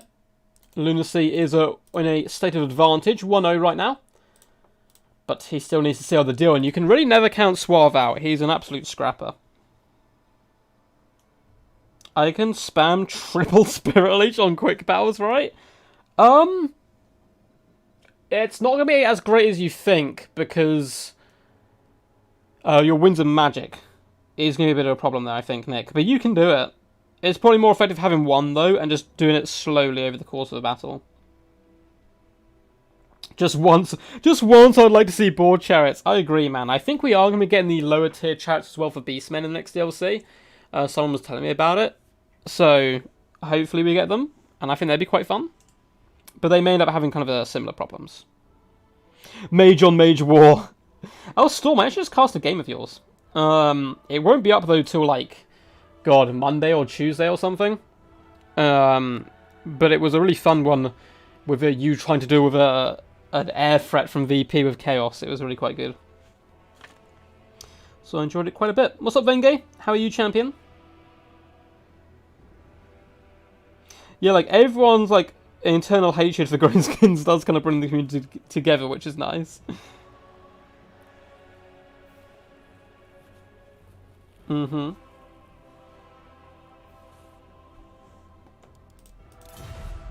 Suave's going Chaos. One of the best Chaos players in the game, actually. It's very good. Oh, no. Oh, no. Is Lunacy going to go for a mirror match here? There's so many better matchups you can do, I think, against Chaos. Than going mirror. But maybe he wants revenge with the Greenskin mirror. So he's going Chaos, banning Dwarfs and Vampire counts here. Two good bans. Actually, Dwarfs, I mean, I don't hate Dwarfs as Chaos. Going up against them. You got a lot of cheap AP. You can certainly swarm them. You got the big old Everwatcher, but of course, it's what you're comfortable up against. And it's Blind Vampire counts as a must. It's a 100% must. One of the worst matchups in the entire game. It's so terrible for Chaos. It's a similar situation for Vampire counts up against High Elves, for example, where it's almost unwinnable for counts. VP, oh, thank God. I mean, he's saying no, but that's so much better than a Chaos mirror match.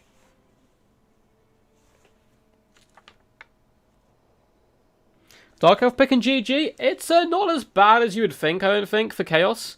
It's not great, but Hell Cannons there can really slaughter Dark Elves pretty badly. Should have banned VP or Dark Elves? Yeah, VP is rough here. This is actually the matchup I was just talking about. Suave needs to get on the phone to Storm. He just won... Oh, I shouldn't say that. Well, it's out the bag now. He won a game. Which is going to be in a video, so spoiler alert for future videos. But it's still a fun game, so you should definitely check it out. Hopefully you guys have forgotten by then anyway. But yeah, so ban Dwarfs, ban VP, I think, would be a smarter pick. If a mana vampire counts, you have to do though. But yeah, what Lucy's going to do here is just full air. He's just going to go full air.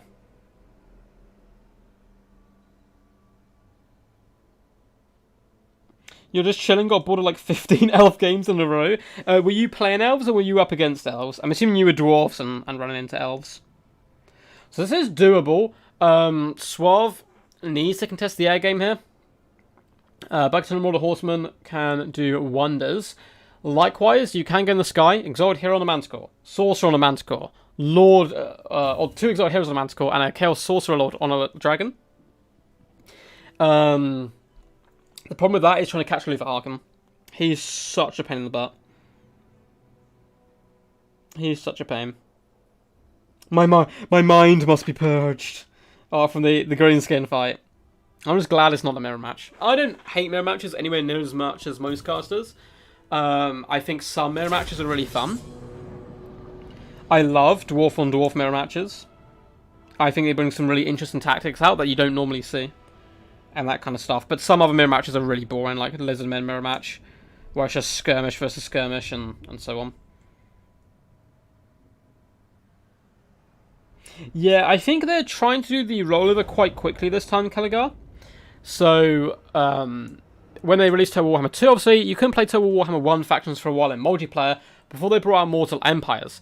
And that was the same case for Total Warhammer 3, but they did say they're going to be implementing it as quickly as possible, and I believe they're coming with something like we're talking weeks, not months. So, after the first couple of weeks, we should be seeing the old boys back in. Nuka-Cola? Anyone else notice a new unit in the summer sale video? Someone did tell me earlier on, actually. I need to go check it out. We might be able to watch it live on stream. It depends how late it gets, because I will need to shoot off after this, of course, and cook and all that good stuff.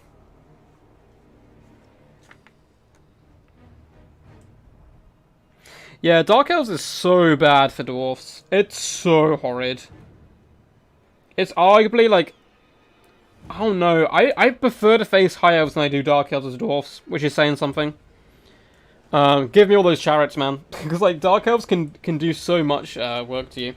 They can do it in several different ways. So, for the VP, it is going to be, as predicted, deck droppers of handguns up in skies. 4 units, as well as a unit of bombers as well. And I'm already worried about this, because there is no air pressure coming in from the Chaos. So, a load of Fellbats. We have the Lamprey's Revenge, so on their Crabos, looking pretty sexy as always. We have a double Gunnery White on their Crab, which is the current meta as well. These guys, it's kind of interesting. They didn't get any stats changes, but people just kind of like discovered them, almost, which is something which really keeps Total Warhammer fresh for me, is people using these different tactics and the meta shifting and stuff. So double Gunnery Whites coming in with Scavascapes, of course, and more powder just to feed each other. We have Count Oculus on his gigantic, horrendous Neck Effects Colossus, and a couple of bombers in the back line. Now for the forces here of the Warriors of Chaos, we have Marauders in the front line, just dotted all the way along, going very wide. We then have Prince Sigvald the Magnificent, looking as magnificent as always. Oh, they've disappeared away from us. We have a Chaos Sorcerer of Fire with Burning Head and Cascading Fire Cloak. A Dragon Ogre Shagoth, who, if engaged with Count Oculus, will wreck him quite comfortably. We have Chaos Warriors of Halberds and Forsaken as well. Is it just the one unit of Forsaken? Nope, 2. Forsaken will clear through chaff quite quickly.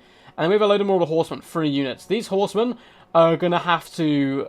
I've got double units on this side as well, actually. Horsemasters. Horsemen need to ignore the crabs, funnily enough. Ignore Lamprey's Revenge. Ignore all of this. Focus on getting rid or pushing away the flying units, because the flying units will kill the entire Chaos build, which is scary.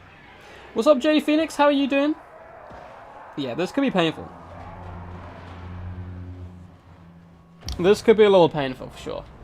As Count Oculus does rip one into those horsemen, and just, like, Vampire's air pressure is so rough. It's so bad for Chaos right now. It's the same for Norska. Though Norska can clear out the infantry quite quickly, which can sometimes be a bit of a salvation. More cannon shots are being ripped here into the horsemen, who are trying to take some solace in hiding behind this hill. They're going to be focused firing down the Gunnery White, which is probably a bit of a trap, because he can simply get healed up. They need just to shuffle away the gunners. That's all they need to do. That's their entire job here. Unfortunately, though, they are currently exploding, and it's kind of hard to do your job when you are exploding, with the bombers as well doing some really nice damage to them. Forsaken are rushing forward, as well as the Marauders, and they're certainly going to cleave through the infantry corps quickly. Unfortunately for them, Lamprey's Revenge and the Gunnery Whites are very tanky, and that's going to enable the deck droppers just to remain in the sky for the entirety of the battle.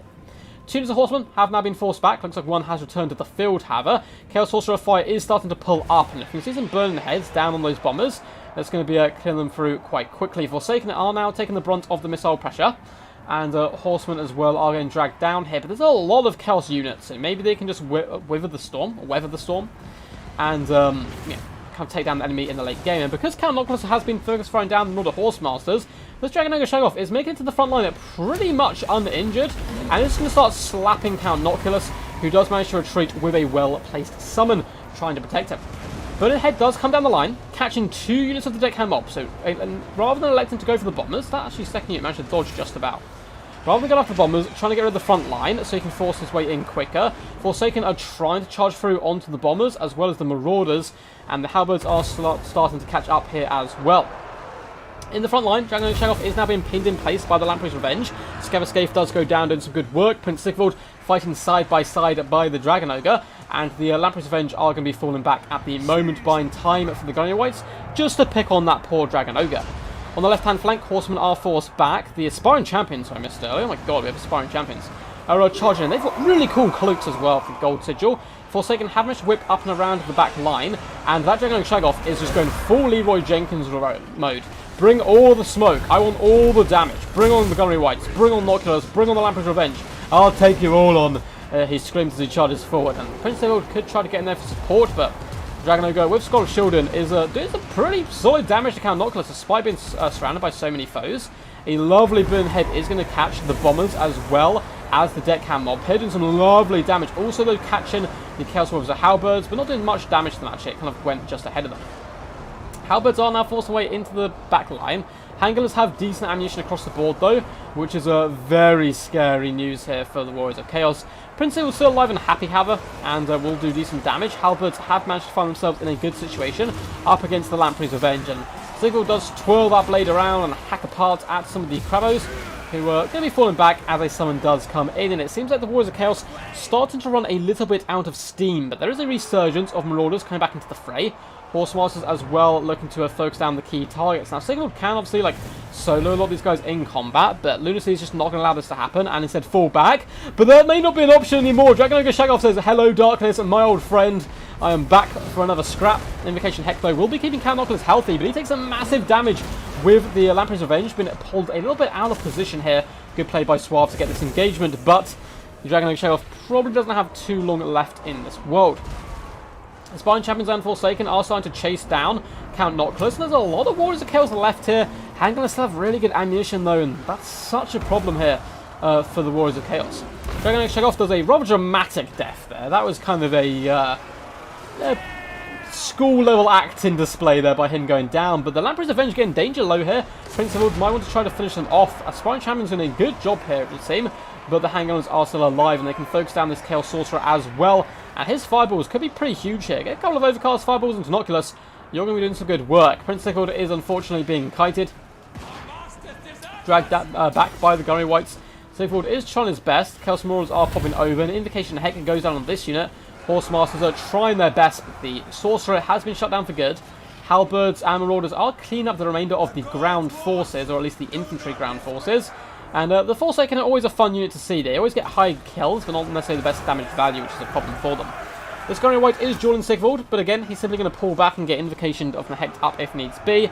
And there's going to be shots coming in. I don't think there's any way left now for Suave to get back into this game. But Lamprey's Revenge going down is certainly a good start. And I've said many times before, oh, there's no way back into this, and the player simply swings it back around. The Lamprey's Revenge, are they going to completely go down here? It looks likely. Minus 14 leadership. They are starting to crumble pretty quickly. And those guys were relatively key. And Prince Sigvald might just better hold the line and tank this. If he can get rid of the Gunnery Whites somehow, there is hope. And the Aspiring Champions nearby, of course, are buffing up the leadership of all these troops, including these Halberds. The handgunners, how much ammunition do these guys start with? There are still 10 rounds left here coming into the late game. Yeah, they must have like 30 rounds or something, or in the high 20s. More cannon shots are coming in, hitting the horsemen, force them off the field, who do all shatter now. And this is going to be Sigvald and his ground forces against the world. How Sigvald would love right now to have a couple of Manticore buddies with him. Marauders are getting bombed, up to 22 kills now on the bombers, so no near as good as I thought they'd get, but they do good HP damage, 650 damage across the board. Marauders are trying to swarm in with the help of the aspiring champions, and Sigvald is hunting down some crab. He feels like feasting on crab tonight. Any opportunity he gets to hit one, he is taking it. Scabascape goes down though, catching those Marauders, and pretty well timed there, a little bit late by the force of the VP to catch that second unit, but it may be enough here to break them off the field.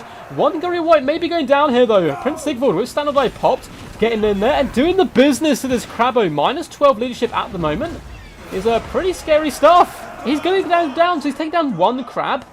The Hang-Ons have decent ammo, but remember, Sigvald does have regeneration, and he can easily kill these two characters in combat if he gets that opportunity, which is the problem. Forsaken are driving forward. Prince Sigvald is nowhere near his healing cap just yet. Cannon shots are coming in, they're aiming at him. And what Lunacy's going to do here is just use up all his ammunition and slowly flood in with kind of summons and that kind of stuff to pin Prince Sigvald in place. Canoclus does get an invocation heck and does manage to fling Prince Sigvald to the ground there with his lovely little storm from the skies. But the handgunners are running desperately low now on ammo. 2 units actually have okay amounts left. And the one thing we don't want to see here is Sigvald breaking, but it is a good chance, as a lot of the Chaos Forces have broken, and it really is Sigvald versus the world. Trying his best to hunt down Count Noculus, but good play by Lunacy. He's simply going to be dropping in with the deck droppers, and pinning Sigvald in place, allowing the Gunnery White just to focus fire him down. But Sigvald does manage to Count Noculus. He's gotten some pretty good hits, but 3,900 HP is an awful lot to try to drag off the field. Forsaken is still going here, despite the fact they've been obliterated from all angles. Did surround the Gunnery White at least for a limited time there. And Sigvald is continuing to chase Noculus where possible. It might be better trying to chase the Gunnery White. Let's have a look. 45 speed. Oh, both have 45, and unfortunately Sigvald has 40, which is a bit of a shame. Castle and Halberds are dealing with the deck droppers quite poorly, so they're going to get forced off. But they are getting shot as well by cannons, which isn't too nice. Sigvald has caught the second Gunnery White here. A little bit of a slip up. This guy shouldn't really be getting caught with his speed bonuses. And Sigvald is trying his best to finish him off. Shield Raise is coming up to his healing cap now, and we do indeed have a summon. Canoculus is going to be able to flee back through the summon.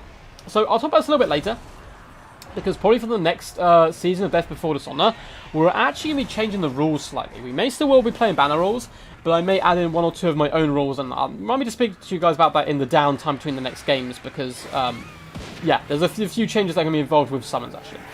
Prince Sigvald, Hurricane Blow is popped, and he's still doing good work. That Gunnery White is having to flee for its life, but now that the deck droppers are in place, the handguns are raining down fire, it's looking very, very unlikely, and Count Noculus still has decent ammunition left. Those cannon shots really can be quite a burden onto Prince Sigvald here. Looks like the guys are saying, ready, have fun. Good to see. Sigvald's going to be trying to push through. Deck hands are going down. He's going to try and hunt the crab. Gets a good hit in. Gunnery White is down to minus 23 leadership. No way is Sigvald going to carry this.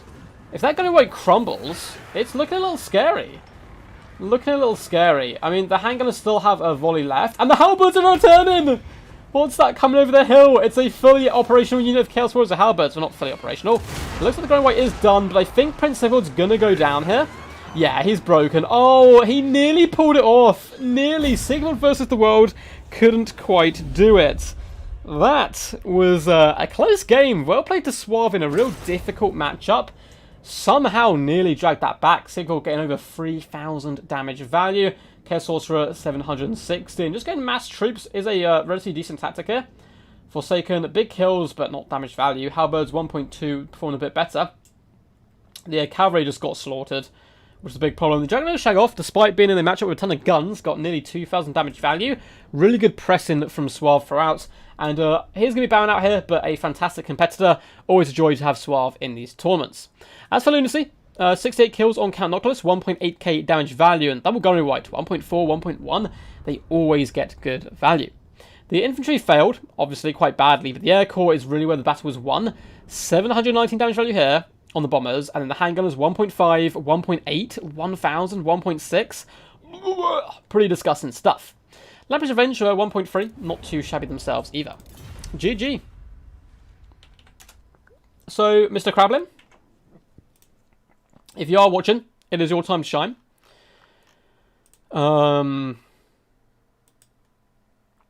Let's send a little message. Crablin, you are up, bud. And we will sort out the scoreboard quickly. So, well played, Suave, though. Honestly, man, you did really good. And losing to Lunacy is certainly kind of no dishonour either. Lunacy is a very talented tournament player. And so is Crablin, though. So, Lunacy versus Crablin, again, much like the both semi-finals, is a matchup worthy of kind of a grand finals. But both of them will be fighting for the last spot. Ice Power, Void, and Chosen One are the current people who have managed to break in to the grand finals, and they'll be fighting for a prize. I haven't sorted out the prize yet. We may indeed have a sponsor. Someone wanted to sponsor us early on, but I haven't heard of them since, so I'll have to message them back. Hey, Crablin. Hey, hey. Great games so far, lads. Maps are... Let's actually get them onto the first map.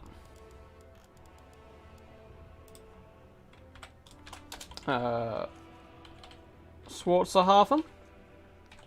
I butchered the spelling of that, but they know what I mean. River Amaxon.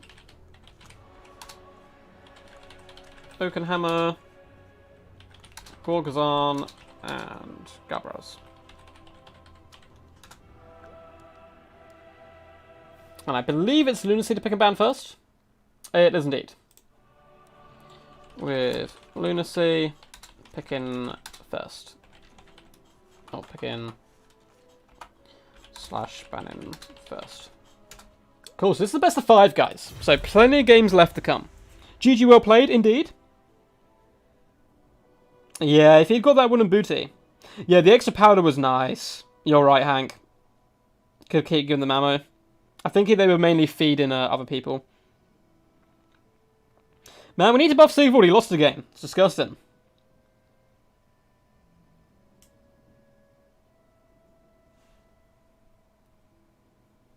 How about have more swag, I would say, Tiago? Dripping in more bougie swag, which is always good to see. But yeah, I hope you guys are enjoying. If you are, do make sure to leave a thumbs up and let me know as well in like the comments underneath this video if you do enjoy this format, and we'll continue to go forward as well. So yeah, what we're going to be doing as well, it depends. So a couple of people are making rules at the moment in the community. I believe Lotus Moon is, Dacta is, Entisty are all making different rules at the moment, and one will eventually end up becoming the dominant rule set, which we'll be moving on to for future tournaments. But if that's not done by, or like not fully happy with the rule sets, by the next step before Dishonour, which would be a little while away, what we're going to do is play banner rules, but I'm going to make some adjustments, some personal adjustments to the rules myself. So some of the big ones, I'm not going to get a big discussion now because people will always argue about them, but summons under a certain value, so zombie summons, for example, will no longer count as attacking. And also, I think 1 unit of skirmish cavalry won't count as attacking either. 1 unit of range, you have to have at least 2. Those are a few of the changes I'm thinking of implementing, and changing some of the wording as well. But that's a story for another time. But just giving you guys a heads up to prepare that eventually, or soonish, the rules will end up changing a little bit. I'm very excited for this best of 5. Crowdland's been here before, Lunacy hasn't, so that may give Crowdland a bit of an edge. But both these guys have done very good tournaments before, so it might not affect them too badly. But Crowdland certainly knows how to win hotly contested games. Cool, cool. So it looks like Lunacy is contemplating. It's a bit harder when you get to the best of 5, because you may end up using factions you're not quite so good at using, and you need to try and figure out what your opponent's good at as well. But Crabin, to be honest, is good with a very wide array of different stuff. Looks like Lunacy is going Wood Elves, banning High Elves and Lizardmen. Banning Lizardmen's an interesting one. It's a matchup I hate playing from both sides.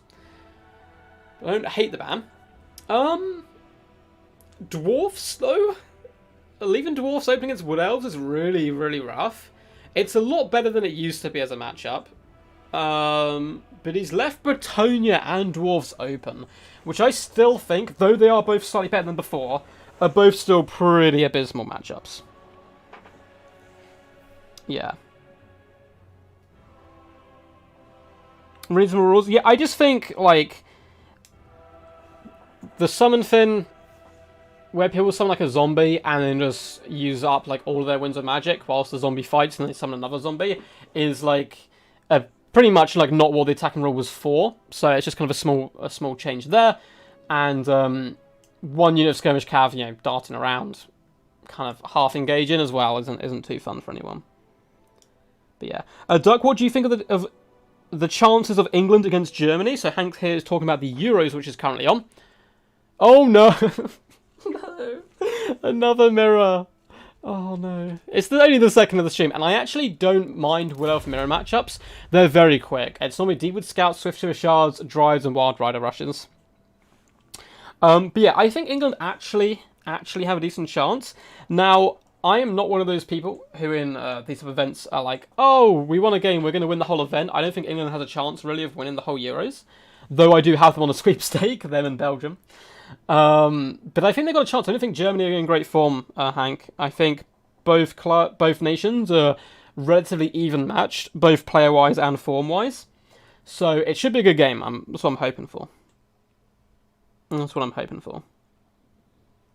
But yeah, I hope you guys like those rule changes. But there's stuff I'm going to bring in regardless of what the new changes are. If someone brings a new rule set and it becomes meta and everyone wants to use that rule set, that's fine. But I will probably just make 1 or 2 tweaks if I have to with stuff like that. I hope that's okay with everyone. But obviously we'll discuss that more. I'll be very transparent about it. And the rules I'm going to make and the reasons I'm making those changes.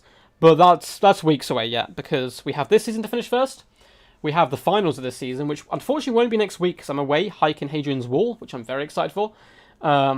Which means no streams next week, which is very sad. But we may get some in the weekend. Not this weekend, but the weekend after, because I have it off work to recover from my hike. But I can sit my booty down in a chair and do some live streams, I'm sure. I'll be itching to get back into them. England should definitely deploy a zombie front line. It'd be so horrendous to get through. Surprise hooligan boys. Bloated hooligan boys. Wood Elf Mirror. On a big map as well, so it's going to be an interesting game. I see a lot of people counter-picking Wood Elves or Wood Elves. I have no idea why he didn't pick Dwarfs. Maybe just not a Dwarf player. Or Bretonia. Yeah, the matchup's not anywhere near as bad as it was, but it's still really rough. I do not buy into the Wildwood Ranger rush. I've never seen it, perform super well. I'm sure it does, but...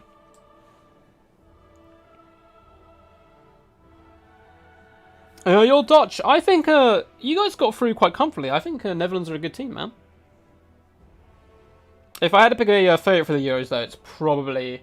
They haven't been in the greatest form, but France were my team before the tournament, and now that the tournament's kind of started, Italy are looking, quite frankly, brilliant. And I actually really like the Italian football side.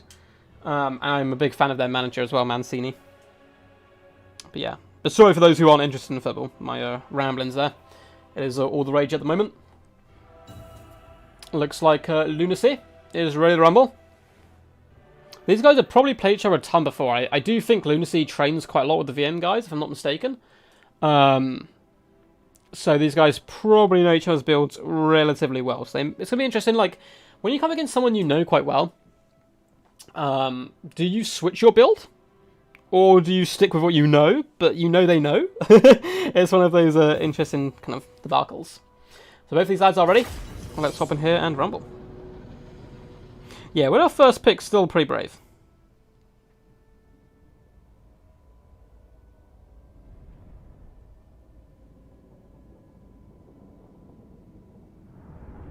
Yeah, but you still gotta win the games, Hank. You still gotta win the games, man. Germany drew to, oh, no, who did Germany lose to? No, Hungary and stuff, beating or drawing teams oh my god, is it France and stuff? So the small teams certainly can do well. Speaking of underdogs, I don't think there really is one in this matchup. Both these players are top tier, and it looks like their builds are identical, pretty much, not quite. So for the forces here of there we go, Lunacy won't pop up for some reason. Deepwood Scouts, no Swift Shiver Shards, which I think is a mistake. Swift Shiver Shards are so good against Dryads. These guys are a bit cheaper, so a load of Deepwood Scouts, a load of Dryads, a load of Wild Riders, including the Wild Hunters of Kernos, who are quite frankly an amazing looking unit. These guys look like vengeful, furious elves. The colour scheme's on point. One of my favourite units aesthetically. We have a Branch Wraith with a healing, so kind of Earthblood, and a basic Glade Lord of Net. Or Glade Lady, I should say. So, pretty simple build. I like it though. It's pretty cool. For the forces here, though, of Krablin, oh my god, for the second time today, we're getting an Ancient Tree Men in action, which is quite exciting. We have Dryads in the front line, which I like, but I do also really love this inclusion. I think people should do this more often. Bring just a couple of Eternal Guard, because they will help you out in the cavalry game, although he is lacking cavalry in comparison, with just 2 Wild Riders. And we have Deepwood Scouts, and these guys are a mixture of Swift Shiver Shards and basic ones, so 2 of each. That's going to allow them to eviscerate the Dryad front line. Swift Shiver Shards really do ruin these guys, and if you can take them down, that will allow your Dryades to push the Deepwood Scouts quite nicely. We have to have a Waystalker as well, so 2 similar-esque builds, but quite different as well in different elements. Both coming in with arrows of Kurnos, it would seem. And an Ancient Treeman, look at our boy! Just getting all the love today in the tournaments. He's a lord you don't get to see terribly often. Earthblood and Awakening Woods are his poisons of choice. Now, the Wild Rider pressure could be a little bit of a struggle, though, for Krablin. So it's going to come down to, can he protect these guys? Now, the Deepwood Scouts with Swift Shiver Shards, I believe, have shorter range. Range 180, range 135. But they do magic damage, which is useful. They also fire 2 shots at the same time, which is really good. Arrows of Kurnos going to the Wild Hunters of Kurnos, which is a good target. They can't really dodge like single entities, and they have actually lost a few models there. Losing 5 models is certainly no joke. Deepwood Scouts going to be coming backwards, shooting, firing, and harassing the Dryades who juke those shots and start to rotate round a little bit. Glade Lady is firing some bullets, but looks like she's going to be taking a bit of a volley to the face as well. She is just about going to be escaping though, and any kind of ammo wasted here is going to be quite bad. Deepwood Scouts currently just trading. Dryades are juking back and forth, just trying to avoid the pressure. The Ancient Treeman is going to be moving forward, and Eternal Guard as well. Although it looks like the Glade Lady actually took a decent punch there. I think the Waystalkers are targeting her, and you can't really juke them because they have tracking shots, which is really nice. Deepwood Scouts continue to pour pressure into the Eternal Guard here, who of course have shields, so it's not going to be the end of the world for them. We're also seeing a Earthblood come down on the Wild Hunters, but I don't think that's actually going to be a very good play. Yeah, they're not getting healed at all, and that's because the Arrows of Kurnos kills models. So Earthblood a little bit wasted there, unfortunately. Awakening Wood is going to go down on the Deepwood Scouts, doing some okay damage, nothing out of the ordinary, and Dryades are now being lit on fire a little bit, which is rather scary, and we have not what you normally expect from this. Normally you expect these guys to be rushing in with the Wild Riders, but both playing it really cautiously, trying to use up their ammunition where possible. Ancient Treeman could honestly just stand ahead here and absorb a lot of the damage. And a big problem, actually, for Lunacy is if the Wild Hunter Kernels do get finished off, the Ancient Treeman is going to be a nuisance in the night if all the ammo is expended by both these guys, obviously. Waystalkers continue to try to hound the Glade Lady, who's getting another Earthblood popped on her. Deepwood Scouts getting healed up, and all that ammo is being unleashed upon the Dryades. Did some decent work, and so far, who's got the better trades? You would probably say, damage-wise, of course, Krablin is behind, with the Dryades taking so much work, but a lot more ammunition has been used up, and I think the Deepwood Scouts for Lunacy may be more pivotal than the Deepwood Scouts for Krablin, though the Wild Riders are going to be a big, juicy problem here. Waystalkers continue to push and harass. Looks like they've turned their rage onto the Branch Wraith at the moment. Wild Riders do feign a charge and pull back just to land the Deepwood Scouts here to rain in fire. Yes. The VM Wood Elf Mirror Treeman build with a Waystalker switcheroo. Oh, this is quite a common Chosen one. And Chosen, are you here spying on who could be your opponents? Chosen one actually looking to become the first ever player to win at double DBDs. Krablin as well does have the opportunity if he makes it through to the final. I don't think Void or Ice Powers have ever won a season of Death Before Dishonour. So a Chosen one looking to make history. The Waystalkers continue to rain in fire, and it looks like the Arrows of Kurnos doing some really good damage to the Wild Hunters. Down quite a few models at this point, and now Krablin is getting aggressive. He's kind of boxing in Lunacy. You can see him getting trapped up here against the edges of the board, which could start to cause all kinds of problems in the late game. And a good management so far by Krablin. I think he's done a good work. Swift Shiver Shards need to just focus down these Dryades now, and as you can see, they do some pretty good damage if they connect, but Lunacy's micro really is quite something amazing. He's managed to juke a lot of the damage coming in here. But likewise, they are now stationary, and that damage is going to start to be poured on a little bit. We're going to be seeing another Awakening Wood come down, catching the Deepwood Scouts boxed up with the Dryades, which is not too nice there for Lunacy to deal with. And the Glade Lady is taking quite a lot of pressure. Both Waystalkers are happy as bunnies to shoot her all day, and she's actually getting nearish her healing cap, as you can see.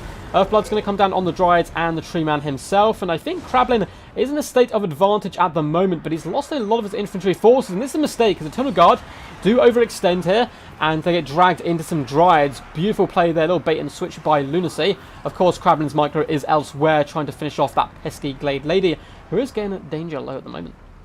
Deepwood Scouts are happy bunnies at the moment, but they need to be careful. There's a lot more cavalry for the forces of Lunacy, and they may be able to whip around and do some decent damage. Deepwood Scouts though, are lacing the enemy, and you can see Lunacy's forces are taking quite considerable damage at the moment. Dryades are pushing forwards. Waystalkers unleashing hell with their shots, once again aiming at the Glade Lady. They've got arrows of Colonels left. Might be worth popping into her, because she probably will break. At this point, Lunacy realises, alright, my battle plan's not working, we have to switch things up. And he's going to be whipping his cavalry around the flanks. 2 units on either side, and the Wild Riders of Krablin are going to be heavily and vastly outnumbered, which could cause all kinds of problems. Glade Lady once again gets healed up, which is good news for her. Waystalkers are continuing to fire. Tunnel Guard need to stay very close to their own Wild Riders so they can engage with the enemy. And it looks like Krablin's Deepwood Scouts are now biting the bullet a little bit, but a lot of Lunacy's ammunition is gone, and that is affecting the bounce power quite drastically here. Waystalkers continue to fire in, and it looks like the Glade Lady has been forced back and killed, which is massive. Bounce power now flooding in the favour of Krablin. Ancient Tree Man is so healthy, and there's like no ammunition left. The Wild Riders trying to push back against the Eternal Guard will get countercharged by Wild Riders, and the Eternal Guard support, I really do think 1 or 2 Eternal Guard is really powerful in this matchup, because these Wild Riders stand no chance now. Earthblood's going down as well on his cavalry, and Krablin patiently pushed, that slow push. It seems to be paying pretty good dividends right now. Ancient Tree Man is going to be stumbling to finish off these Dryads, slap them around a little bit. Waystalkers have decent ammo left, they can probably start focusing down the branch rapes there to finish them off. But this is looking very bad right now for the forces here of Lunacy. He's managed to get some Wild Riders in the back line, but Deepwood Scouts are doing their 360 no-scopes, actually break off the Wild Riders as they did finally get back here. There are some Dryads, but there's also Wild Rider support, and Awakening Wood does catch those Wild Riders. These Wild Riders honestly could just start running down Deepwood Scouts now. They're out of ammunition, which is a big problem. I'm going to be very interested to see the damage value stats from this game. Looks like we're having a little bit of lag. It's not too bad, luckily. But it is stuttering a bit, unfortunately. These guys are connecting to me from Russia, so that could indeed be the problem. Deepwood Scouts are unleashing hell upon the Dryads, doing some good work. Armor losses kicks in, you can see also all the leadership flooding down. And Krablin, who did decide to go into this Will of Mirror match, seems like he was very comfortable in it, and did manage to secure victory. Well played to both these guys, though. They're both very talented players and put up a good display, but Krablin looked comfortable there, just slowly pushing back Lunacy. He certainly seems to have practiced this matchup quite some bit. Lunacy put up a good fight, but is a Glade Lady ready to get outmatched by the double Waystalker. Only 400 damage value from her. Bronchove did some good healing, but that was about it. And nothing really paid for itself on the infantry front. Deepwood Scouts 700, 682, 694, and 712 damage value, so not too shabby. But all of the Wild Riders underperformed, and that could kind of seal the deal at the end of the day. They just couldn't get the damage value because Krablin wouldn't allow them to get those good engagements. As for Krablin himself, 800 damage value from the Ancient Tree Man's not terrible, but the Waystalkers 1.5 and 1.6, oh my god! Beautiful sniping with those arrows of Colonels early on to take out models of the Wild Riders, and then just kill the enemy characters. Dryads and the Tunnel Guard did basically nothing, which is to be expected to be honest in this matchup. Deepwood Scouts performed far weaker than Lunacy's, but 2 of them were still alive at the end of the day with 800 and 800 damage value on each one, and his Wild Riders did perform considerably better there, getting the charges and those good engagements. Up next, Reverend Maxon. So I'm going to come chat with you guys in just a second. Let's just update the scoreboard, and Krablin is 1-0 up here, but it is a best of 5, and these guys, from what we've seen so far, probably relatively even match, can certainly go toe-to-toe against each other, and I'm expecting us to get some heavy games. I'd love it to go all the way to the rubber match. GG's from the guys. River and Maxon is up next.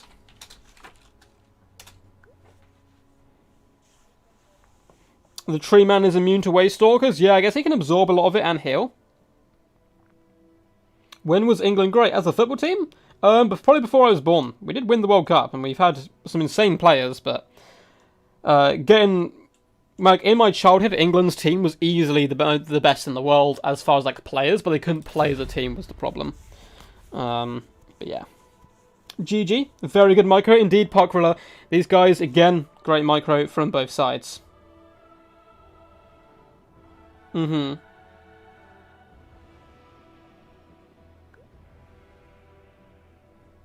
Yes, yes. Krablin gonna win, says Felix. He's confident. It's 1-0, I believe. Am I tripping? Wait, what? That's 1-0, right? What was the first game? No, that's 1-0, I think.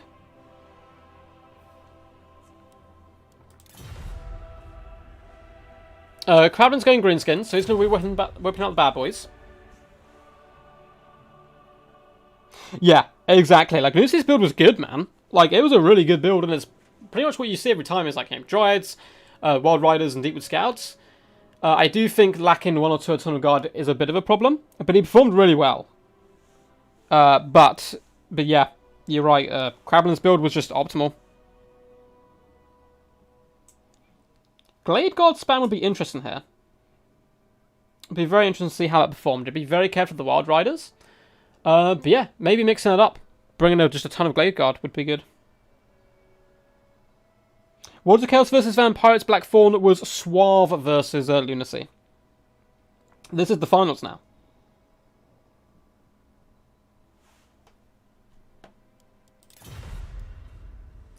So he went Greenskins, banning Greenskins. He doesn't want any of those mirror matches. And Vampirates. I'm going to see Vampire counts. Which is interesting. I actually have a video about this coming out soon, where I play the Vampire counts in this matchup. Which I know, myself playing Vampire counts, it's madness. I feel like Chaos versus Vampirates was the other one, right? I can't be messing up that bad. I swear that was Suave. Suave or Chaos, yeah, definitely.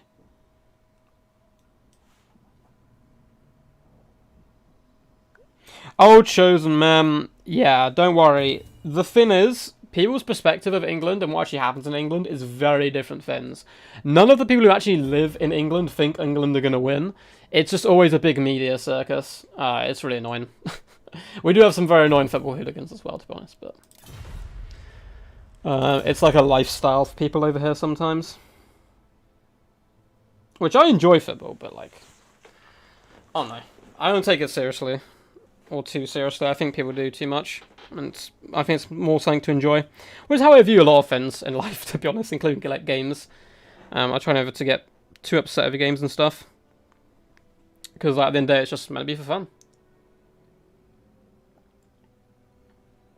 Looks like Lunacy's prepared. He's already got a build locked in. I'm very interested to see if Krablin brings the Big 'Un, which is a unit you never see in competitive play normally, but in this matchup can actually be good. I still don't think it's optimal, but it is very good. It can get some pretty disgusting damage value. It's very tanky, throw rocks at stuff, at Blood Knights and stuff early on, kill models. Although, of course, Vampires don't really care too much about losing models because they can heal them up and resurrect them from the dead. Thank you, Parkrilla, for securing my sanity once more. It is greatly appreciated.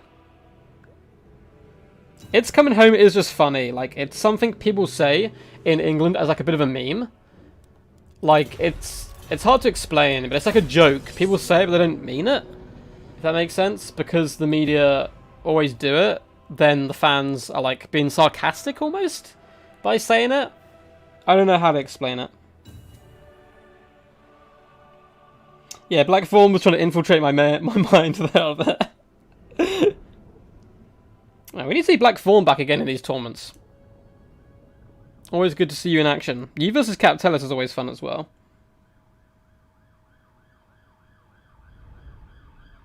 Blackhawks and Big 'Uns, pretty good here. I agree, Jason. Yeah, Big 'Un's good here. Deadly Bunnies, 100%.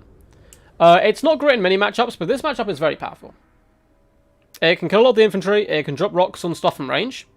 And we are going to be seeing it. No, we're not. Sorry. It's double spider. Damn it. So close. So for the forces of Lunacy here, on the back foot, looking to get back into this best of 5 series, he has Black Knights, 2 units of them, in fact 3 units of them, and a unit of Blood Knights. I think Black Knights are good here. I actually quite like the Lance variety as well, because you're going to be wanting to cycle charge these guys, but the basic ones are a bit cheaper. We have Skeleton Warriors, dotted along, all the way along, and a bucket ton of zombies. We have a Mortis Engine, which is very key here to drag down that Greenskin infantry. We have a Necromancer, we have a White King, we have a Vargulf, as well as a Strigoi Vampire Lord. Interesting, so no Helm or Discord this time. We do have Invocation of Heck, though, and Command of the Unliving. Opal Amulet. I think he's often picked here, but I quite like the Blood Dragon Vampire Lord in this matchup for that Helm of Discord, because the Greenskins tend to box build. And it looks like that's just what they're going to be doing. So full Krablin. Oh, Krablin, you champion. What a lad. He's brought the Crimson Killers. And I can certainly see them doing well here. They're actually one of the best infantry units in the game. I think they beat all other infantry. The problem is they normally get shot at because they're a big threat and they're very expensive. But VP obviously can't shoot. We have Black Orcs, Day Peak Loons. We have a central line of Savage Orc Arrow Boys who will be able to beat back zombie summons, which is quite nice. And Night Goblins in the back. Double Spider, one is the Arachnoid Queen, the other is a Goblin Great Shaman. Now, the reason the Goblin Great Shaman is so good here is not only is he anti-large, but he has Itchy Nuisance and Vindictive Glare. Vindictive Glare can shoot out flying casters quite well. We also have Sneaky Stabbings. This is very similar to the build I faced, but it didn't have archers and had a big one instead of the spider. Both armies will be slowly, ponderously marching towards each other. The Greenskins going to be looking to try and take out the right-hand flank here of the VP, who are just slowly advancing. Black Knights rotating around the right-hand side. Obviously, the VP can kind of like vibe here if they want, but the Greenskins do not have to go and attack it. They can just attack stuff in the open if they deem it necessary. The Savage Orc Cowboys will be lining up some shots. Zombies will be advanced now. Lunacy going to be taking the initiative and pushing towards the enemy. Black Knights and Blood Knights do float out over onto the wings. The Savage Orc Cowboys are going to be lining up some shots up against zombies, but to be honest, shooting zombies, not going to get you much damage value at the end of the day. Cavalry is starting to swarm around the flanks. Black Knights are floating to the right-hand side and onto the left, taking cover at the moment in the tree line. Zombies are going to be pushing forward alongside Skeleton Warriors. The Goblin Great Shaman's currently just vibing. Good luck, have fun, play both these lads, which is always good to see. And zombies are now starting to push out from the trees. Black Orcs will decimate them very comfortably. But at this point, if I'm the Greenskins, I'm actually going to fall back a little bit and rotate round even more. Just try and drag these guys out into the open as much as possible, allow our Arrow Boys to do some decent work. The Blood Knights and Black Knights are now starting to surround the enemy, and a lot of the undead forces starting to pour out from the trees. We will be seeing our first Vindictive Glare. It looks like it's going to be an attempted juke, but Vindictive Glare is pretty accurate. Opal Amulet does go down, I think a tad too late though. Maybe it's saving him from some damage, but he's taking a bit of a pound in here. Vargolf is going to push forward when he realises that Krablin's just going to wait patiently here. And the Orc Arrow Boys are now finishing off the zombies. Night Goblins could finish these guys off with a swing of their Fanatics, but it's a bit of a waste. You kind of want to wait for those Skeleton Warriors in the secondary line. And it looks like the Black Knights were forced back. Black Orcs counter-charged and did some pretty good damage there. And we do have some Fanatics going down the line, trying to catch out those Blood Knights. And it seems like they did some good damage with the help here of the Goblin Great Shaman. The Strigoi Vampire Lord is flying up in the sky. We're going to be seeing a sun come down on one unit of Savage Orcs as he clatters into the other. But this third unit should be able to do some good counter-firing. We can see both the spiders have been dragged wide on either side, and that's going to allow Lunacy to hop into the back line. A really good gambit here to try to shut down the enemy range, with Crypt Ghouls as well being summoned. Black Knights need to be careful though. Goblin Great Shaman is really a good utility tool for dragging them down, and it looks like the Vampire Lord just couldn't really do much damage here to the Orc Arrow Boys, the Strigoi Lord there. Didn't really do much, which is a bit surprising. Some Fanatics have gone down the line, and they're destroying Skeleton Warriors. Oh my god! There's half health in that unit, as well as killing out some zombies. The war has gone down, which is good news, of course, for Krablin and his Greenskin folk. Black Orcs and Spylin Hatchlings are going to be dealing with Skeleton Warriors here where possible. Black Knights are vibing in the distance. And we do have a Scavascape come down. It looks like it was doing some okay damage, I think, to the Orc Arrow Boys, it would seem. And the Goblin Great Shaman, I should say, I'm sure he's a Great Goblin as well, is trying to hunt down the Morris Engine, who is pulling back here. Now, Lunacy is certainly no slouch with undead. He knows this matchup like the back of his hand, I'm sure. He's a VC main, and he's doing a pretty good job so far, separating the big scary units of the Greenskins, and then hunting down the Savage Orc Arrow Boys. But they're no slouches in combat themselves. Crimson Killers have now returned, and these Black Orcs need to leg it. They need to get out of here as quickly as possible, because the Crimson Killers will decimate them. Oh no, Black Knights, run! Run, you fools! Fly! Fly! Oh, the Crimson Killers seem to struggle to connect, and it looks like just in the time Lunacy manages to pull out. That's a pretty good play by him there. Morse Engine does seem to be taking a bit of a pounding now. Savage Orc Arrow Boys focus firing it down. Always a good use of your time. Vindictive Glare comes in as well. And oof, that's rush. That Morse rough, I should say. That Morse Engine takes quite some pounding there. Vargol's full health can come back in to cycle charge the Arachnoid Queen, but Black Orcs are here to support, with the second Crypt Ghoul summon going down, try and shut down the archers, which again is pretty huge because that Morse Engine is now getting healed up by an Invocation of the Heck. More Savage Orcs are continuing to fire. Crimson Killers fending off the Black Knights. We do have some Fanatics going down the line. It is catching some of the Black Orcs, but for the most part, just ripping through those zombies. Oh my god, these Night Goblins, 254 kills. 254, look at it rising as they do their Fanatic Blast as well. But not the best damage value, of course, because it is against a relatively low tier creature. The Acron Queen, as well as the Goblin Great Shaman, doing a good job. And it looks like this is looking quite bleak, actually, for the forces here of VP. With the Necromancer going down like this, we do have a summon on the field to keep him alive. There's good cycle charging coming in from the Black Knights. But Black Orcs are healthy, Crimson Killers are healthy, and they'll easily chew through cavalry in a late grindy fight. And we still have the Queen as well as the Goblin Great Shaman fighting strong. Looks like we are getting an Itchy Nuisance go down. A big breath attack does come in, or a little death shriek I should say. Doesn't do too much damage there, and the Black Orcs are chewing through the enemy. Poor little Vargulf just gets flung to the ground here. Necromancer is popping his Forbidden Rod, just giving that a good little old tug. Down to 28 leadership though, and shall be crumbling. More Fanatics do swoop through the Blood Knights ranks, who are a really powerful unit in the late game here. Cycle charging with them, the Vargulf and the Ghoul King. Maybe there's hope, and the Goblin Grey Shaman is getting danger low here. She needs to hide amongst the Black Orcs, otherwise this White King is going to do some good damage. Lunacy scrapping back into this one here. Black Knights continue to cycle charge down at these Savage Orc Arrow Boys. Crimson Killers, I think, just need to give up that charge and fall back here and help support his lads, because the cavalry may be able to seal the deal here. Goblin Grey Shaman getting very low, and Greenskins do not fare well when their leaders are dead, although the double spider right now giving it to the Destroy Ghoul King. We have Sneaky Stallion popped as well, buffing the stats, and this is a risky play by Lunacy, leaving this guy in here as long as he did. He's actually starting to struggle. Don't even try, it has been popped. And if we have a Vindictive Glare left in the tank, he could pop it in the back of the dome as it flies away. White King's starting to be forced off.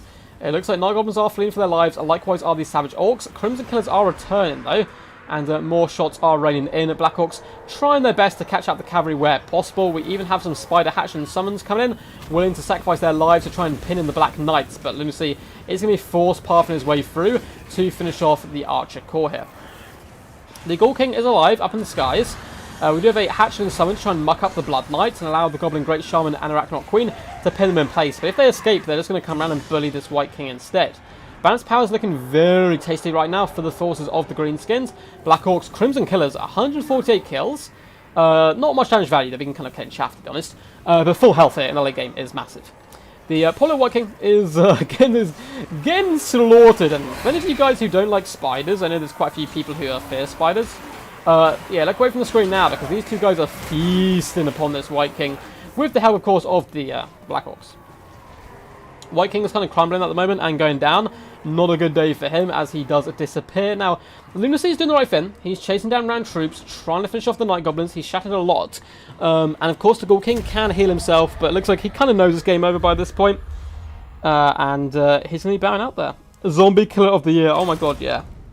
Yeah, that was some crazy stuff. So, well played once again to Lunacy and Krablin. Krablin seems to know this matchup as well as Lunacy. Really close fight there. And if he managed to assassinate the Goblin Great Shaman, Lunacy kind of had this resurgence in the late second part of the battle. But eventually getting his lord stuck between those spiders was the nail in the coffin. 3,415 damage value from the Goblin Great Shaman. Awesome to see someone who's not Grom. 1,000 damage value on this unit of Night Goblin Fanatics. And 940 on the 8 Pigloons. Not quite so crazy. 888 damage value on Black Orcs. Crimson Killers only 471, which is disappointing. 942 on the other, but look how healthy these units were in the end game. They could have fought for a lot longer. 954 damage value on this unit, and yeah, Fanatics, I really love them. I just think they should be limited to either one cast of Fanatics, or you shouldn't be able to aim them. Like, you should just drop them and they just go in a random direction. But yeah, good play so far by them. Surgical Cowboys, 670 damage value here, 576, the other 150. Struggling a little bit, but still getting some good, decent damage value. 1.2 on the Queen, being very healthy in the late game. As for Lunacy, only 890 on the Strigoi Vampire Lord. White Queen fared quite well, 735. Zombie just died, of course, which is their job. Skeleton Warrior's not doing up to too much either. Good cycle charging by the Black Knights, but they couldn't manage to get their own value back. Neither could the Blood Knights, or the Vargulf, in fact. So yeah, it was a pretty solid victory there by Krablin. Up next, we will be playing on Oakenhammer.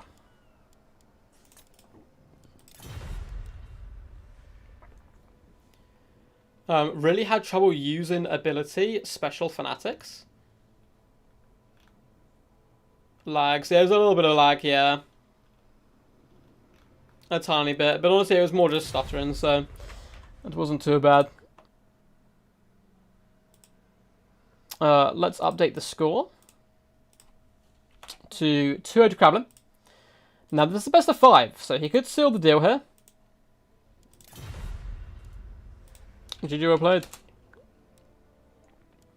He could seal the deal with a victory, but it is going to be quite hard to try to force back the might of Lunacy. He's on the back ropes right now.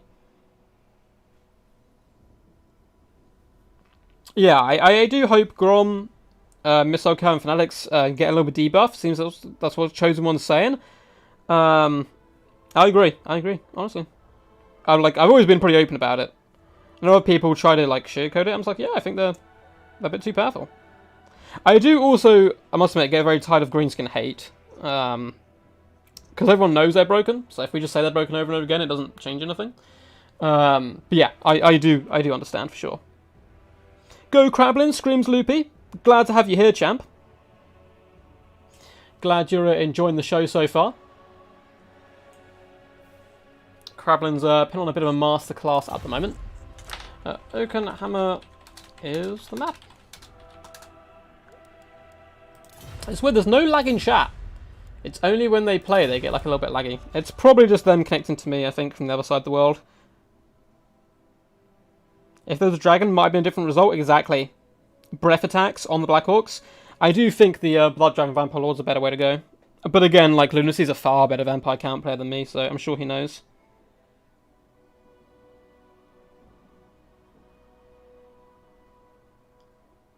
Yes, we have, where possible, Hank. We've been trying to watch football together. We watch the England games. I'm away next week, though, so I'm going to miss a lot of football, sadly.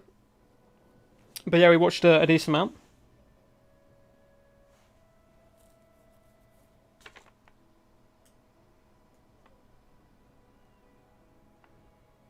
Dactor, what's up, champ? Hope you're all good today. I was actually speaking earlier about the fact you were designing some rules that we're going to be testing out soon. Krablin always does do masterclasses. Like, if I'm being real about it, Krablin's so good. A really fantastic player. So there, it often is a bit of a masterclass from him. I don't know if I've ever faced Krablin, maybe a long time ago. So, Lunacy is, I believe, going VP. Again. Banning Dark Elves and Skaven. It'll be interesting to see what Krablin does there. Please no VP mirror match. Yeah, man, he's a really cool player. He plays some fun builds as well, Hank. Often very optimal, but he plays like stuff you'll see quite a bit. But he plays them very well. It's always a joy to watch. Always a joy.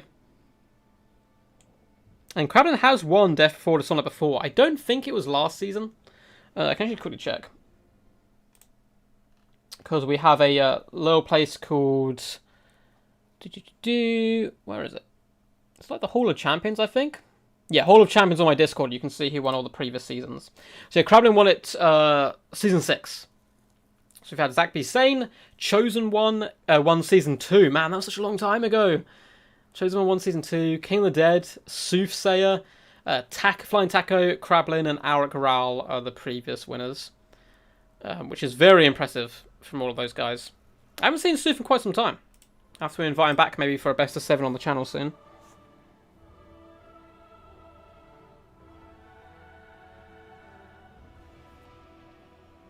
Beastmen mirror match. Oh, that'd be glorious. Yeah, I think you took a game off Krablin, didn't you, bunnies? I believe.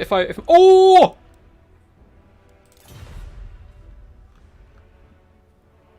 Yes! Yes! We're seeing Dwarfs! He used to main Chaos. Oh, Krablin, yeah. Krablin does play Chaos quite a bit, very well. But he's using Dwarfs, guys! We're getting Dwarf action! Which is a fantastic counterpick to VP. What did he ban? Skaven and Dark Elves. Huh. I think this is really bad for Lunacy. Oh no, both semis were 2-0s, and then this could, like, you know, I hope it goes all the way. I hope Lucy proves me wrong, but this is a really rough matchup for VP. Really rough. But maybe he knows something I don't know. So it should be fun regardless. I'm very excited to see this still. I've got quite a few Dwarf fans. Which I love, by the way. Like, every time Dwarfs come on, everyone's just like, yes, finally, grudges shall be settled, Kazuk. It's so good. It's so funny when it happens. I also love having a lot of the clans on here. So there's the Krablin's like VM and so forth, and you get like RTK and ODM or XMT appear, and like all of them like flood out to support. It's always good to see. Like every time like an ODM player gets far, we had a best of 7 recently with Alfredino versus Vicious Satsuma, and you get both clans like come out to support their people. It's always good fun. What's up, Biblington? You're gonna be a happy boy tomorrow, maybe? You've got a video that's coming out on the channel very soon that you sent me a little while ago, but it's a very fun video.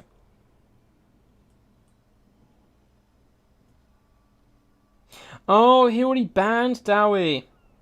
You're right, bunnies. You're right. Well, in that case, I probably wouldn't have picked VP if it's been me. But maybe they're like one of the few factions he has left, which he's comfortable with. But we've seen him play other factions, so I don't know. Maybe he just took the gamble that Krablin doesn't play Dwarfs or something.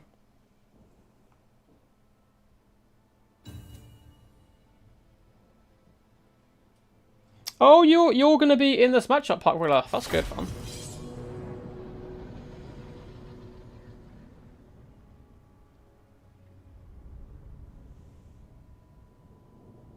I like that Way's picture was fun. What are you talking about, Hank?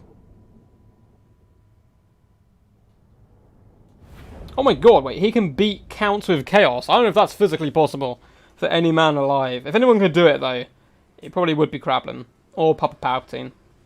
Though Palpatine has taken a bit of a break, I think, till at least the DLC, but most likely Game 3. I think actually DLC. Like, we're getting back, because Beastmen, I think he said he was actually coming back a little bit. So for the Forces of Lunacy, on the back foot is bringing a really interesting build here. And this is something that seems peculiar, but can work quite well. So he's gone Sirens. And he's got 5 units. Now, you may be asking yourself, why on earth would you bring Sirens? They do magic damage. Dwarfs have magic resistance. Lunacy, you've lost your goddamn mind. But they have AP.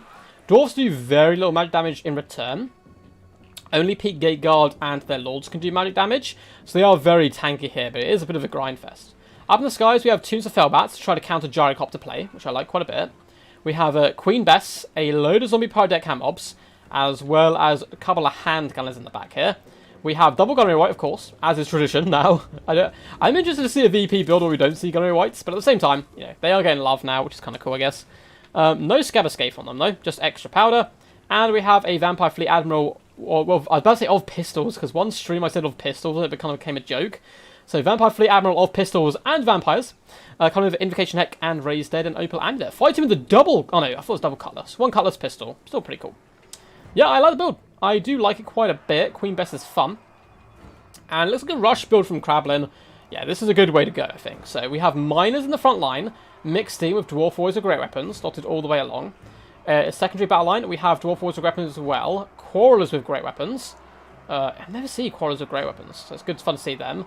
More Quarrelers. We have Bugman Rangers guarding the flanks.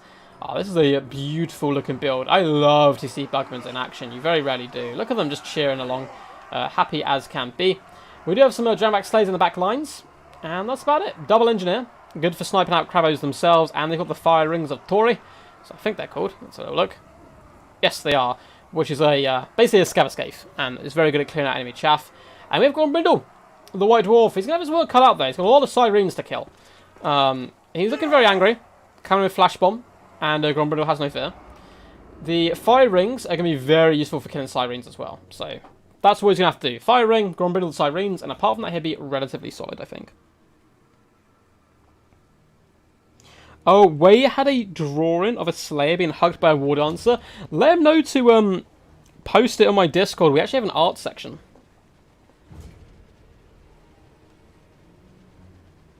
He pulled it off in the round of 16 in WWC final. Krablin Chaos is terrifying. It really is.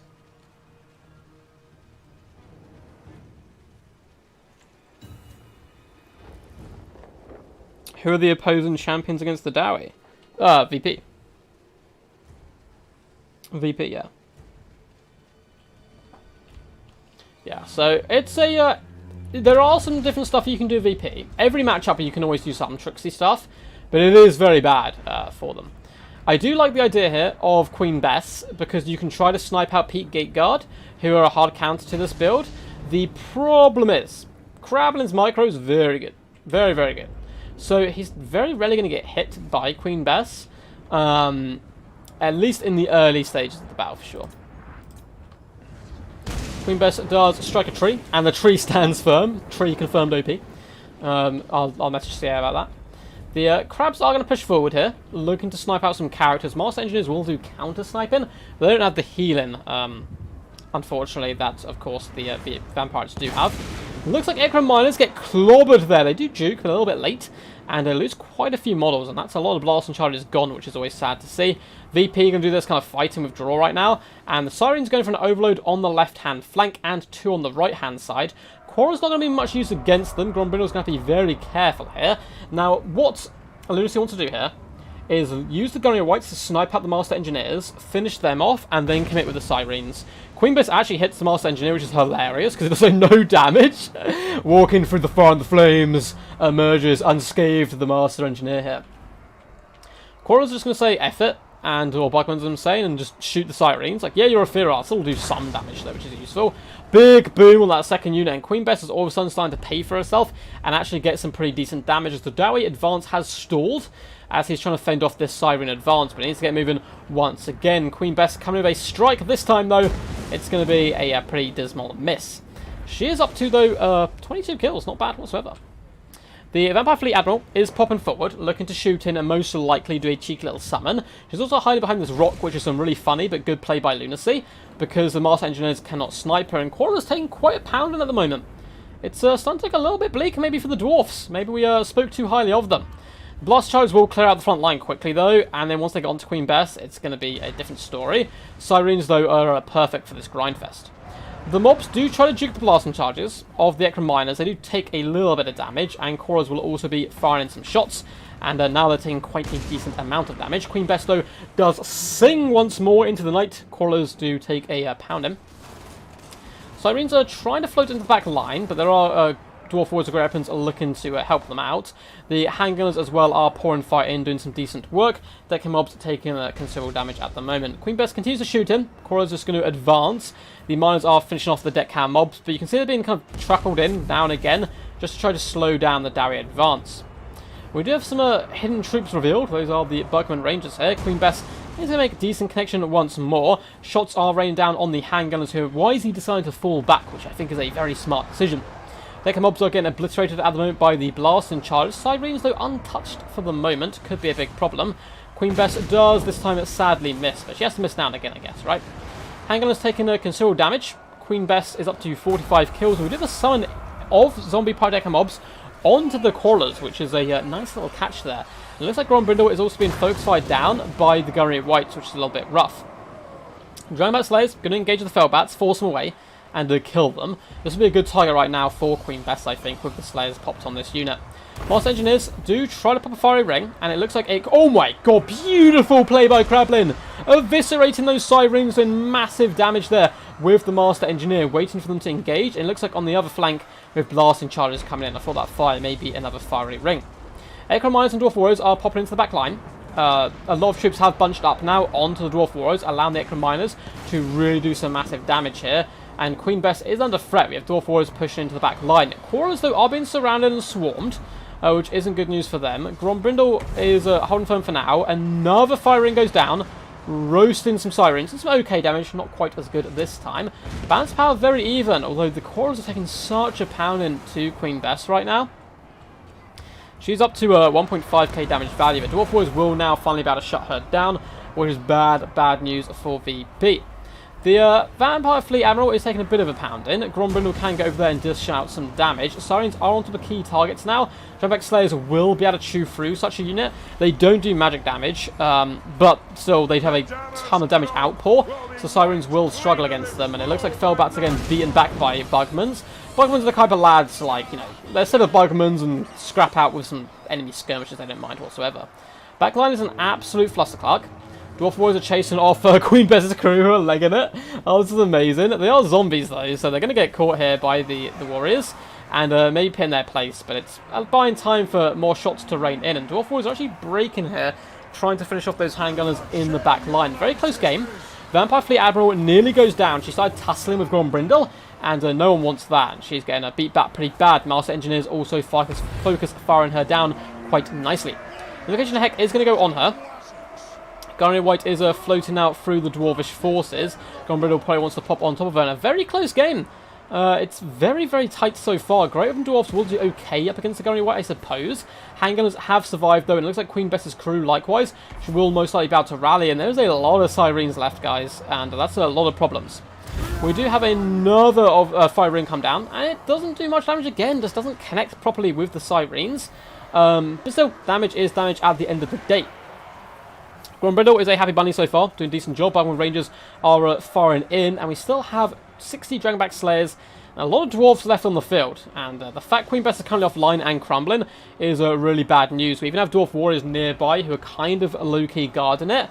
A few of them are getting caught with gunnery rights, but the rest seem to be trying to push through and hunt down units like Queen Bess. And yeah, Queen Bess may have got 101 kills, but she looks like she may be slightly doomed.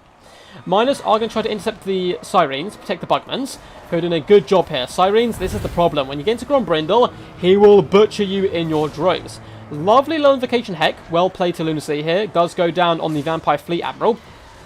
And now the Gunnery Whites and Fleet Admiral can kind of just shoot Grombrindle. But the Master Engineers counter-skirmishing is... I really like this pick. Kind of by Krablin. Due as well because they're good at countering the magic damage. Dwarf Warriors fend off some Sirens. Dragonback Slayers are trying their best to hunt down the Gunnery White. Has 45 speed up against their 40. If they can get their attack animation off, or some units to pin him in place, they will be able to catch him. And once they've caught him, he'll be in their grasp. Grombrindle is mopping up the Sirens here. The Bugman Rangers are holding firm as well. Master Engineers both still relatively healthy, at least for this late in the game. Miners are charging to the back line, and the Dwarf Warriors will be finishing off Queen Bess here. And yeah, down to 30, minus 34 leadership. She did good, 101 kills, but it is going to be good night, sweet princess to you.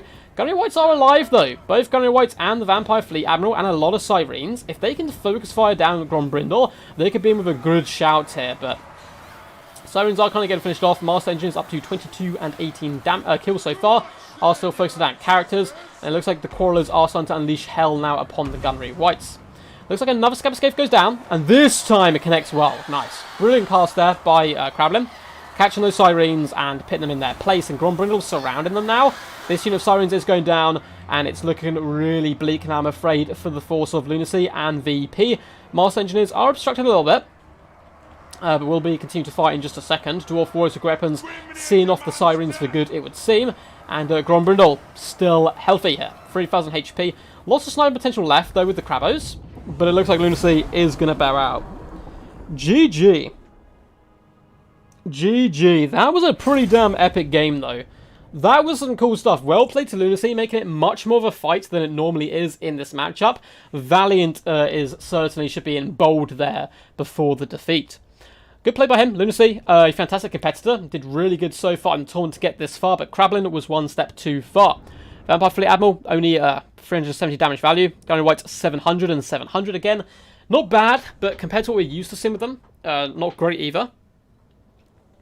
Still plenty of health left in the end game though, so they probably could have got up to a better damage value. Sirens, let's have a little look. 126, 94, 488, 533, 349. Yeah, none of them paying for themselves. Queen Bess, 1,689 damage value. Sirens could have been kept in reserve to protect them, just maybe one unit. But at the end of the day, they did use up the majority of the ammunition at least. Felbats kind of fared okay on this unit, 410, the other poorly. And Handgunners didn't do too much. As for Krablin, masterful play once again. We've said there's so much about Krablin, but he really is a master of his craft. And his craft is war. Grombrindle, 472 damage value. Not too crazy. Engineers, though, 1.1k, nearly 1.2, and 1.6. Yeah, these guys carrying this matchup. Counter-snipe the crabs, target key units, and the fiery ring of Tori is so good. Miners and Dwarf Warriors across the board, not crazy damage value. Well, as I say that, this unit of Dwarf Warriors got 1,327. But they were hunting down the crew of Queen Bess there. So infantry, it was rather well spread damage value. Bugman Rangers nearly 700 value, and the Corals across the board didn't do fantastic. But at the end of the day, damage is damage, and the Dragonback Slayers got 810. GG's, look like the guys have hopped off. Well, Krablin, if you do watch this back, you have booked your slot. I'm sure he knows already, because he's been through this and won a season before. Booked his slot in the grand finals, but a solid 3-0 victory by him in the finals, playing out of his skin as always. Yeah, GG, well played, man. Lucy put on a good show, but Krablin was a little bit too much. But yeah, the finals shall be between Chosen One, Void Lols, Ice Power, and Krablin. That is certainly a good fun set of players. We'll be messaging them all soon to try to organise that date. It will most likely be in 2 weeks' time. Because again, as I said, guys, this is going to be my last stream for a little while. Sad duck noises. There's a very small chance there'll be one tomorrow. But if there's not one, I am working Saturday, Sunday, and I'm hiking Hadrian's Wall Monday to Friday. So, yeah, going to be away for a little while. I'm going to miss you guys very much, but I will return, don't you worry. And there's still going to be a video every single day, if possible. Which is cool. I can still kind of make videos whilst on... Well, I make the videos in advance, and then post them when I'm on the road. But man, that was awesome. Hope you guys enjoyed that one. That was very fun. If you did enjoy this stream overall, feel free to leave a thumbs up under the video. Really helps support. There are links down below to my Discord if you want to get involved in such events like this. My Patreon if you want to toss a coin to your ducky. And yeah, there's also games playing down below. If you're looking to pre-order the DLC, you can do that via there and get a bit of money off. So that's good news for everyone. Let's quickly see if we can raid anyone. I'm just going to end the tournament on challenge. Boo, boo, boo, boo. End tournament. Awesome stuff. So that doesn't keep giving notifications to people. Well played to Krablin once more. And let's see. So I need your guys' help. Let's go raid someone and just yell quack at them over and over again. I think that's going to be a good fun way to go. So, let's see who's streaming. Is anyone streaming Total Warhammer? I try to send it to multiplayer people because I know that's your guys' vibe. Are we like the only guys streaming right now? Yeah, no one else is streaming multiplayer. No. What is this? This is very sad. Well, if you guys haven't had your fill yet of Total War action, here's a link to Zardar Total War's channel. He's currently doing a Lord of the Rings Total War game. So I'm going to pop that to you. Please do yell quack at him and let him know that I sent you over. And yeah, that's going to be it, I think. Have a good one, Duck. Enjoy the wall. I will indeed. Yeah, my feet are going to collapse because was meant to practice, obviously, for this, and I've just been too busy. Like, I'm having to make 3 videos a day right now to try to get videos done in time for next week when I'm not going to be here. So it's a little bit hectic right now, I'm not going to lie. But we'll see if survive, and then Saturday, Sunday, I'll be back home, and I'll be off work, so I'll probably stream those days, which should be some good fun. That's going to be it. Thank you guys for tuning in. I love the support as always. Until next time, peace, peace. And as always, stay awesome.